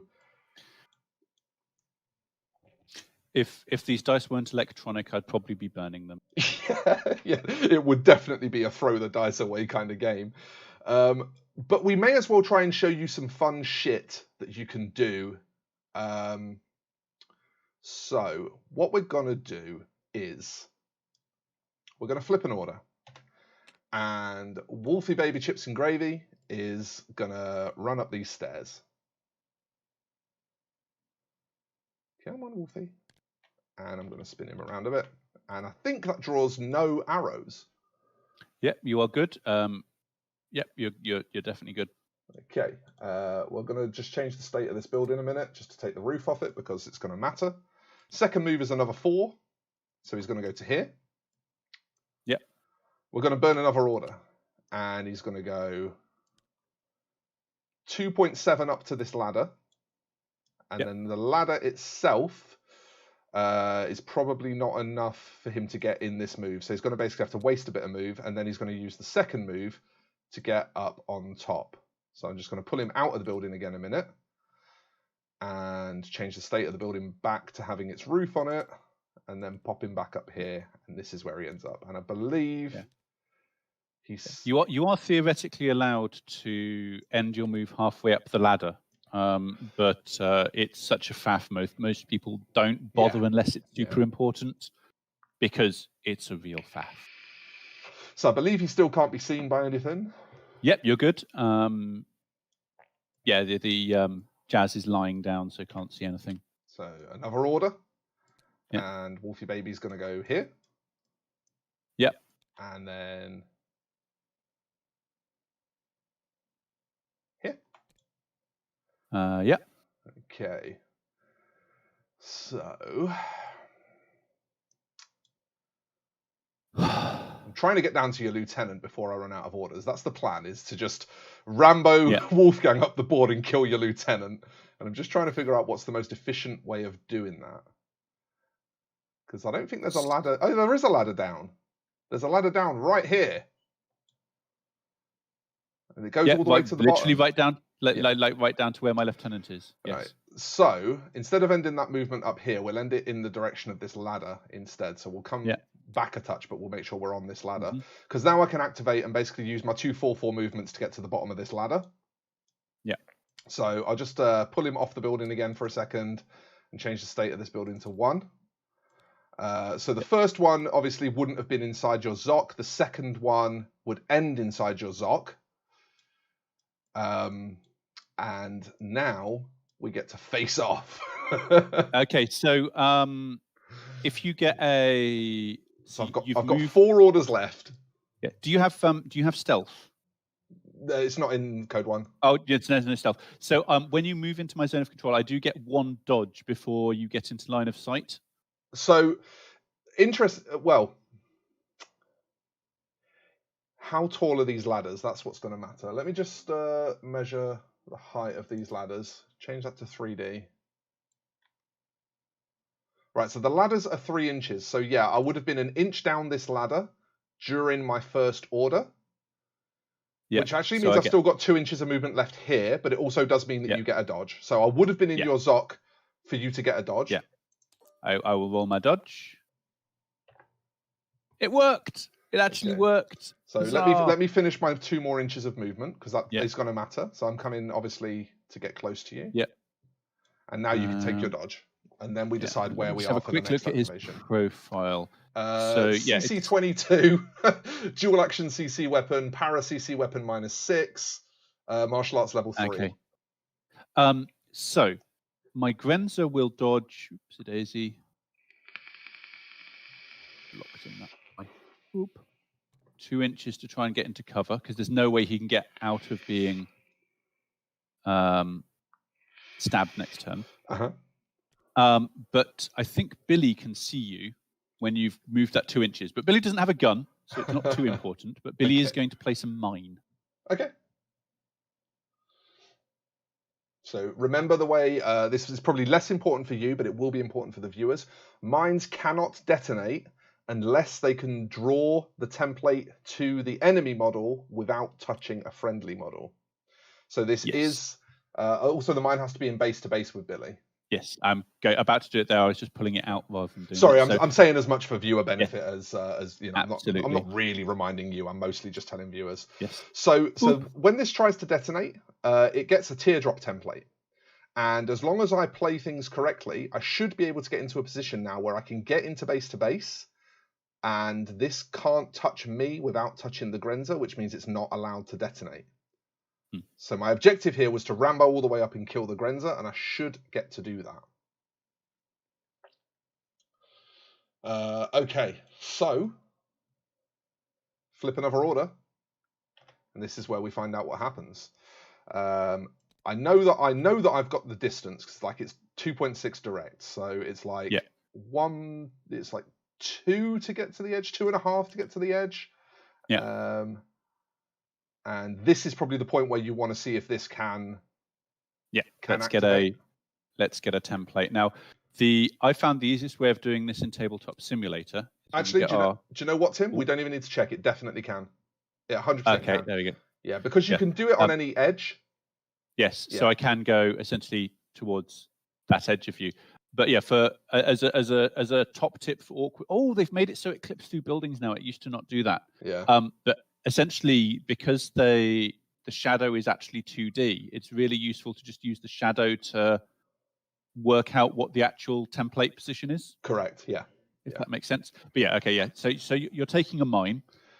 So yeah, I do have to take a mine, but I can get into base to base in my first move, which is what matters. At which point I now need to decide what I'm doing in response. So this was 2.5. Let me just check my remaining 1.5 inches because what I want to do now is actually wrap you a little. Yeah. Sensible. Because by wrapping you a little, you now can't dodge out in this direction because you can't pass through my silhouette. So I force you to dodge out in this direction. Yeah. What it essentially does is it allows me to pin him to the wall because he can't dodge through me. He has to dodge away from me. Yeah. So yeah, we may as well remove this because I know I'm eating the mine, so you can. Yeah. Well, the Billy's about to place another one. Because Billy does see you move, so Billy is going to place the next of their mines. Okay. Because pretty much the only thing Billy can do right now. Have your mine back. Yes. This one will just go here because it needs to not be where the old one was. Not that it matters too much. So I'm just looking at the profile and deciding what to do with my attack. I'm actually going to shoot you with my combi rifle on the way in. Okay, so that means that you're going to get your roll unopposed and I'm going to get my roll unopposed because I'm CC. Oh no, close combat. It's still an opposed roll. It's everything is still face to face. Oh, is it? Is it face to face? Yeah, it's still face to face. The reason I'm choosing the combi, it's still two people are trying to hurt each other. In an opposed way, so it becomes face to face. And you can use all of your skills. The only reason I'm using the combi as an ARO is because in my good range, it has the same dice to hit, but it's higher damage than it would be if I stabbed you with my CC weapon. Yeah, makes sense. Okay, so first things first, I need to roll the save on that mine. It can't kill me, so I'm definitely going to get to do this. But the mines are damage 13, I believe. Yes. And I'm armor 3, so this is a save of 11 to see if I'm going in with 1 wound or 2. I'm going in with 2. Yeah, you're fine. Just walk through a landmine. It's okay. I mean, it's Wolfgang, right? That's what he's there for. He's a badass. He's part werewolf. He's an angry man. He's supposed to be terrifying. He is terrifying. Yes. And we're hopefully going to see a demonstration of how and why he's scary here. I hope so. I hope he's not going to just whiff on his die rolls. Okay, so what you're doing a martial arts attack, I'm guessing? Yeah, so I'm martial arts level 3, which means I'm still out. It's 4 when it goes up to +1 damage, isn't it? And 5 it goes up to +1 burst. Oh goodness, I'm in that it changed between editions, and I'm still mixing up N3 and N4. Let alone. Let me see if I can find the martial arts template table. Sorry. Like there is a button if you're printing out in-person lists where you can get it to print on the bottom of your army list, which is like the most useful thing ever. Yeah. 71 in the PDF. 71. Here we are. So +3 to your attack mod, -3 to my attack mod, and +2 to your damage. Oh, it's +2 damage. Wow. Okay. Oh yeah. So yeah. We're going in with dual action in that case because it's going to be on 16s and we're going to be critting on 15 and ups. So it's seems good. Yeah, it's pretty nasty. Nasty. Okay. So I only actually roll 1 die for this though. Yeah. So you're going to be at -3. So I'm on 13s. And yeah, I auto hit, but I crit on 15 pluses. Yeah. Okay, I rolled a 7. So 7 plus 3 plus 2 is a 12 effectively. So you've got to beat a 12. And I rolled an 11. So while you rolled a 7, it becomes a 12 and beats me. Yeah. So I'm taking 2 armor saves, damage 16, is it? So it's Fizz 14 plus 2 damage. So yeah, 16s. 2 armor saves against 16s. 16. Yeah, and my armor is 3. My BTS is a lovely 6. So It would be much better if you were 14s. hitting me. Yeah. I think we got him. Dead. He's very dead. We really got him. We really got him. Yeah. Okay, so that's why he's terrifying, because even when he rolls like a low roll, like a 7, because he gets so many things that boost his CC, it's still a pretty high roll, which means that your average opponent's rollback is still going to get cancelled pretty easily. And that's why high CC and DA weapons and martial arts, all these things combined, are very scary. And it's quite often the case that if they've got 1 or 2 of these things, they usually have the rest of the set as well. Yes. It doesn't happen that often, but when it happens, it is terrifying. Amazingly good. Yeah. So we've still got 3 orders to burn, and like I say, the board is really well set up. What's probably the smartest thing to do now, because if we were on 1 wound now, we'd just leave Wolfgang here and not activate him, because Billy's not likely to kill him. And that just means that this mine is not doing anything. But because he's still on 2 wounds, it's actually worth activating him again now to try and kill Billy. And the reason we want to try and kill Billy is because that's then going to allow us to uncontestedly come up and try and claim this last zone in turn 3. Because remember, this is only my turn 2. I've still got another turn after this. So we've got the advantage. It's really hard for Tim from this point, but what we're now playing for is to make it basically impossible for him to come back.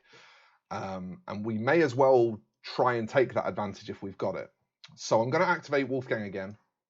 We'll spend another order. That one. And I'm going to charge Billy. Okay. I have actually discovered a pistol on Billy's sheet. Okay. Ooh, actually, no. Ooh, no. Billy's got a power close combat weapon. Nice. I'm going to try and paralyze Wolfgang. Obviously, the mine explodes. So that's gone. Yeah. So I'll take my 11 and up save against the mine, which I've passed. Wolfgang is apparently invincible. About what I'd expect, yep. And your ARO for me moving in is going to be CC attack? Yep, CC with a power close combat. Okay, and I'm also CCing. So what's the minus on your power? Just a -3. It is just a little electric shock. It's not one of the really good ones. So that's going to mitigate my +3 for martial arts, but I do still get my +2 for having over 20. And you're -3ing to me, so my 13 drops to a 10. Yeah. I'm obviously DAing again. So, okay, so I got a 13, which +2 is 15. I would have needed a crit. I did not crit. There we go. So 2 DA saves again at damage 16. Armor 0. Oh, wow. I saved one of them. Yeah, you did. But he's broke the robot. Okay. Poor little robot. And this is where the way that Infinity plays with cover, this is where you can really start to take advantage of that, because this table is so densely terrained. That's why I'm able to make all this protected movement. And I'm now in a position where the only thing I've got left to worry about is this ARO as I exit the building. It is a Spitfire though, so that is still quite a scary ARO. And that might mean that I just want to stay where I am. That might mean that I want to use my last 2 orders elsewhere. Because, I mean, let's look at how this game is going. I score here. I'm definitely dominating this quadrant. I'm still dominating this quadrant. I'm still dominating this quadrant. Let's also look at my competition. I think it's pretty unlikely I get removed off of this quadrant. Probably all I have to do is move back into the building so that TR bot can't stomp over here and give me problems. So I'm pretty definite to not lose this quadrant. In order to lose this quadrant, something's got to get over here and kill this Volkalak on 1 wound. And be worth more points than this veteran Kazakh. That feels pretty impossible. So this quadrant's the only one that I'm fairly likely to lose, which means I'm going to score 2 this turn, and then next turn, even if everything goes right for Tim, I probably still score 1. Meanwhile, next turn Tim's likely to score 2 tops if everything goes right for him, and it becomes 5-2 to me. So that's how I'm looking at it. I'm in the luxurious position of not really needing to do much. So I think what I'm going to do with my remaining orders is we'll flip 1, and we'll just pop the chasseur back inside the building, which is not something that we need to do any rolling for or anything, because you can't see him, and everything's broken. Everything's terrible. God, I feel bad for how horrible your luck was last turn. Like, really it happens sometimes. I just do want to double check my see if Billy can spotlight you as you move. I think you're outside of 8. Yeah, you're outside of 8 by miles. You're fine. And I think what I'll do in my last order is try and pop the TR bot again.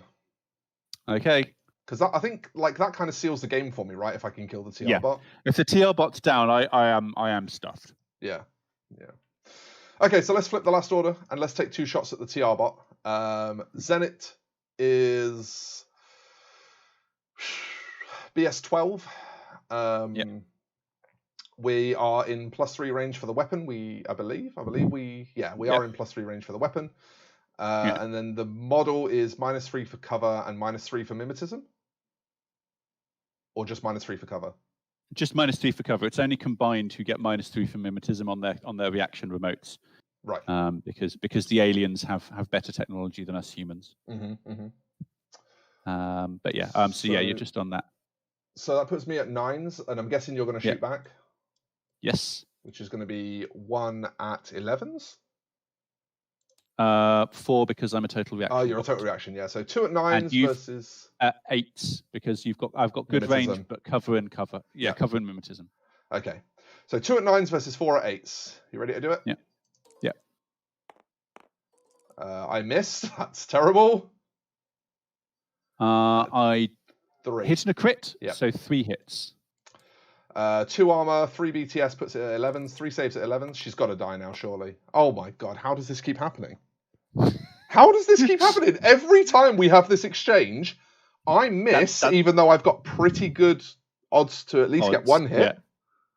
I mean, I'm statistically 100% to get 1 hit. I'm 50% to get 2. Or just under on both counts, but near enough. But my save that is much worse, I keep making 3 of, which is really unlikely. That case she's hiding behind is probably now about 30% bullet. At least. Yeah. Okay. Cool. How many orders are you down to now? I just have my lieutenant order left to spend, and to be honest, I don't think I'm going to spend it. Yeah, you think you're good. It's going to be over to you for the top of round 3. Okay, so scoring. Yeah. I just score 2 you again. Get 2. Yeah. I have hold more. So yeah. So let's do some maths, shall we? Who's left alive? Jazz. Not many. The evader. The reaction remote. And that's it, kids. I have 3 orders. It's also worth pointing out that you have 3 irregular orders because you're in LOL. I don't think Code 1 has loss of lieutenant, does it? Yeah, Code 1 has LOL. Yeah. Oh, didn't realise. The wiki's still down, so I still can't show it to you, but yeah. That's fine. Because I searched loss of lieutenant in the Code 1 rules, and it doesn't show up. But it's fine. It doesn't matter. Lieutenant. Regular order, special lieutenant order pool. Line of fire. You're right. It doesn't appear to be. It's one of those ones where it doesn't, because they don't want to explain how irregular orders work in Code 1. They just don't bother. It's just a nice, useful extra order to have. Is that really a thing? There's no LOL in Code 1. How did I never know this? It's one of those ones I sort of half knew, and now I went and looked it up as you were busy. Like while my lieutenant was dying, I was searching and double checking, and no loss of lieutenant. I mean, it absolutely makes sense. It just seems so bizarre. You've killed effectively 3 orders with Wolfgang, so because the lieutenant gets 2, so it's still the right move to have done. I at least get to use my orders like a normal person. Okay, well, that's awesome. So you're basically always assumed to have what's the skill called? You know the one I mean. Where if your lieutenant dies, you know what I mean. There's a couple of things. That thing. So I'm going to flip an order on the evader as the person who has a gun who's left alive. Yeah. And I believe that when the evader comes to here, cheers, Robert. Thank you. The veteran Kazakh can see. I believe. Pop your silhouette on. Let's take a look if the car's in the way. Boop. Let's get right down to his eye level. The car is in the way, my friend. Okay, in which case I will keep moving. So I'm going to have to... it just happens that you intersect the car at its highest point, so... Yeah, it's not a terrible place to be in. So I'm going to then keep going for the rest of my order once I remember how to pick up a model and come to here, which I think is around the sort of point. Yeah, that will draw an arrow. The para commander is going to say hello. Yeah. Hello. Obviously, this is your second move of the order, so I won't arrow until. It's first. So it is first. It's still within 4 inches. Yeah. Right. Okay. I moved to the first spot, which was about 1.5 inches, to check the distance. But I'm going to keep moving if you don't see. I'm definitely not moving in. I'm definitely not moving into a para commando's reaction spot on my second move. For sure. But 4 inches to there. I think that's about right. Yeah, I am going to ARO BS attack. Okay. Template or hit mode? So I may as well hit mode here because I know I'm at +6. And hang on. So +6 -3. The evader has mimetism? No. So it's just +6 -3, which puts me at +3 net. The Paracommando is BS 12, so that will put me on 15s. It's a pretty good roll. I think we just take it on 15s because the AP means you're less likely to save. Better. Yeah, it keeps you alive better. Exactly. Yeah. So I am going to. Chain of command is exactly what I was thinking of, Robert. Thank you. Yes. I am going to use my pistol at this stage because the Spitfire would be at -3, which would put me at -9 total, and I don't like 4 dice at -9. So I'll take 2 dice in the +3 range instead. I think that'll be within 8. And it's within 8. 3 for cover and 3 for mimetism. So I've got 2 dice on 10s. And I got 1 on 15s. Yeah. I got an 8. I got nothing. We got him. That's inconvenient. It's AP, so it's going to be a damage 14 save on armor 2 +3 cover, so 10s. Yeah. Oh, you got it. Okay, I at least passed the armor save. No one dies in shooting in this game, apparently. This is not how Infinity normally plays. For those of you who are watching Code 1 gameplay for the first time, this is not what normally happens. Shooting is normally very deadly. It's just, for some reason, every time we're making a saving roll, the die are just rolling really high today. Yeah. Try and take the Zenith down. I'm just trying to make a decision on risk.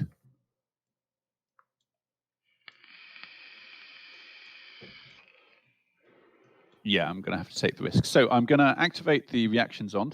How many points is this evader, out of interest? The evader is 3. So you're actually now dominating this quadrant. If you move up, you'll be dominating this quadrant. Yeah. So that's something worth bearing in mind because you're also dominating this quadrant, which means you've got dominate the same for 1 point. Yeah. My problem is that you're still alive, so I can't safely walk up and engineer the remote. And I've only got 3 orders, so I don't have enough to engineer the remote and push the button. Right. So, actually, yeah, no, I do need to activate again. Because I don't think I'm out of the. Yeah, I'm not out of my deployment zone because I know I was in my deployment zone. Yeah. Here. Yeah. I don't think you can even get there, could you? I might be able to just make it to the Vostok, but either way, I do need to move. So I'm going to move up and take an unpleasant shot from your meanie pants power commando. You've got to take it. Yeah. Okay. Yeah. What would you like to do? So do we just lay the template here? Because I'm assuming you're then. Well, no. No, because the thing is that we're like I'll explain my logic once you've made your decision. So here's the thing: because you moved here, I'm not gonna lay the template. If you'd moved here, I would, because that tells me that you want to use engineer with your second action. Yeah. But because you've moved here, it tells me you want to shoot back and just be able to claim this objective. Yeah. You're already dominating even if you don't kill. So it also just doesn't matter if I lose this model now. It's really not punishing anymore. Yeah. The other thing to bear in mind is, hang on, something we didn't think about is Wolf, because he's definitely in a quadrant, and I think he's actually in this one. Yeah. So you might want to take this move back. Yeah, I need to move over here. If that's okay. Yeah, because this is 3 points and this is 2. Yeah, I'm going to need to move to there. So yeah, you've basically got to move an engineer in order to get this quadrant, so that both of these are up. Yeah. So I'll just lay the template in that case because I know it's unopposed. Yeah. Yeah, I will take that and do the engineer roll. So rolling by willpower, it's 13. Oh no! Of course, it's a 14. Oh Dead frost no! These dice. And then armor save on the evader. Yeah, versus 14. Yeah. It's fine. Yeah. I've got 3 armor, so even with AP, I'm good. It is. What's worse is that it was edging on actually being successful. That would have been amazing. So there's that. There's that. I don't think I've got that. Yeah, because of that. That's as good as that armor save that's going to get. So yeah, I'm just going to have Jazz push the button. Hacker console. Yep. 10. I hacked a console. +3 for hackers as well. So she really hacked that console. Yes. Okay, so you score 1 for hacking the console. Yeah, and she's going to crawl 2 inches forward just to be more annoying in ARO for hacking areas. But you've got the game. You've definitely won. Do you want to play out the last part of my turn? Or? It's useful for you to just like Well, no. Here's the thing. Here's what I'm saying is. You pass the turn to me, and if I literally do nothing, you've won. So there's I'm literally being win more if I play out the last turn. I'm literally just trying to play to see if I can kill the rest of your models. Yeah, I think it's fine. Yeah, I think it's fine to pause here. I think if we were in a tournament situation, you'd want to play through so you get more points for scoring in the tournament. But as it's a friendly, you've won the game. Exactly. You're all good. I mean, we can realistically project it anyway because you're going to score 1 here, and then. When we play out this last turn, all I need to do... I score 1 for the objective, but I don't score the zones until after your turn. So you can still cancel the zones by... But what I'm saying is this isn't enough to score this zone anyway. It's not enough anyway. Yeah. I've got Wolfgang inside the building. Yeah, it's only 3. Yeah, and Wolfgang's more. Yeah. So I've got 5 in this quad. Yeah. Yeah. It's mostly just a case of trying to safely push some buttons on consoles. So yeah, I mean, basically what happens here is I've definitely got this quadrant, and this quadrant again. Yeah. Which means I'm scoring 2 to take me to 6. You're scoring 1 here. And best case scenario, if I did absolutely everything right, I would Rambo up to here with everything that I can. So it'd probably end up being Unknown Ranger because he's 6'2" move. I basically take Unknown Ranger up here, pull him up in this direction, and put him on this objective and try to kill you off of this objective. And that would mean that I'd be scoring 7-1 instead of 6-1. Yeah. So that's all that changes. Yeah. there's if you can get your your HMG to see the evader, you could then. Does your power commander have specialist? It does. Yeah. No, they do. So you could, in theory, shoot the evader and then have your power commando run up and push this console here as well. Yeah. So if this didn't cost too many orders, because this is the potential to take you off a point and score a point. So we'd pile into this one first, and if this didn't cost too many orders, the next play would then be to try and shoot this guy off so that this guy can move up. Point that one. Yeah, no worries. Well, good game. Good game. Real shame about the dice rolls during turn 2. It was, I mean, we can't say it was unfair because we both were experiencing the same problem, right? We were both rolling really bad on BS attacks and really high on saves. The problem was that I already had the advantage of positioning, which meant that basically that essentially middle turn of stalemate meant that I just got to keep my advantage of positioning for the entire game. You had no opportunity to pull me off of it. But any sort of post-game notes from your side? Anything that you think you'd like to have done differently, or that I should have maybe done differently? So I think my mistakes were I overextended the Sombra. I should have left more orders for it to come and tuck up behind the building rather than sit around on a crate a bit too much in the open. The one here, yeah. And I also feel like I should have moved the evader up earlier so it could have actually contributed more. It was trying to make its late game play because it hadn't contributed, but it really should have been being more of a pain early on. Yeah, it needed. I think because you left it so late to bring it in, it needed more orders than you had, essentially. It could have still been a threat. It could have still done what you wanted it to do, but you'd have needed 4 or 5 orders on table, not 3. Yeah. And I think that's where you suffered. Yeah, I think that the lucky power commando rolls is what wrecked me there, because the plan was for the lieutenant to shoot down the power commando so I wasn't taking templates moving the evader up, move the evader up, prepare the Vostok, and then I've got a pretty secure flank. But it was just not enough. Just there wasn't enough left. The moment I burnt 3 orders into trying to kill the power commando and failing, that flank fell apart because I couldn't get the repair in, and then the doctor died trying to fix it. It was kind of similar to when I was trying to pull advantage on turn 2 with the sniper battle over here. Was like, this shouldn't have taken me 4 orders. I think I ended up burning, and it was 4 orders and still didn't work. And it's exactly the same situation. You know, if you reach that point where you are so deeply invested into a play and then you have to abandon it, you've basically given away half your turn at that point. Exactly. Yeah, I think the Zenit would probably have been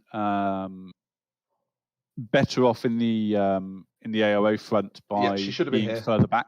Yeah, and we both know that, and that's fine. And because at that point, hitting on 2s rather than 8s, at the very least, with the dice rolls that were happening, you'd have been making fewer armor saves, and you'd have been at much less risk. And some of your low rolls maybe could have got through at that point, because rather than me then rolling somewhere between, somewhere in the 6s and 7s, beating your 5 or whatever, your damage then gets through. Something I just want to very quickly explain as well, again, because obviously we have got some people watching who either haven't played Code 1 before, or who wanna, or who are very new to Code 1. It might have seemed a bit weird that when we were going into turn 3, and I was like, well, I've got the game won so long as I don't lose anything that I've got. And it might have looked like I was just fucking around by sending Wolf all the way up the table here and making this play. That wasn't actually the case. So I was selling it to you as fun because I wanted it to feel like fun. But this is actually a really important play, and this is actually what decided the game, in a sense.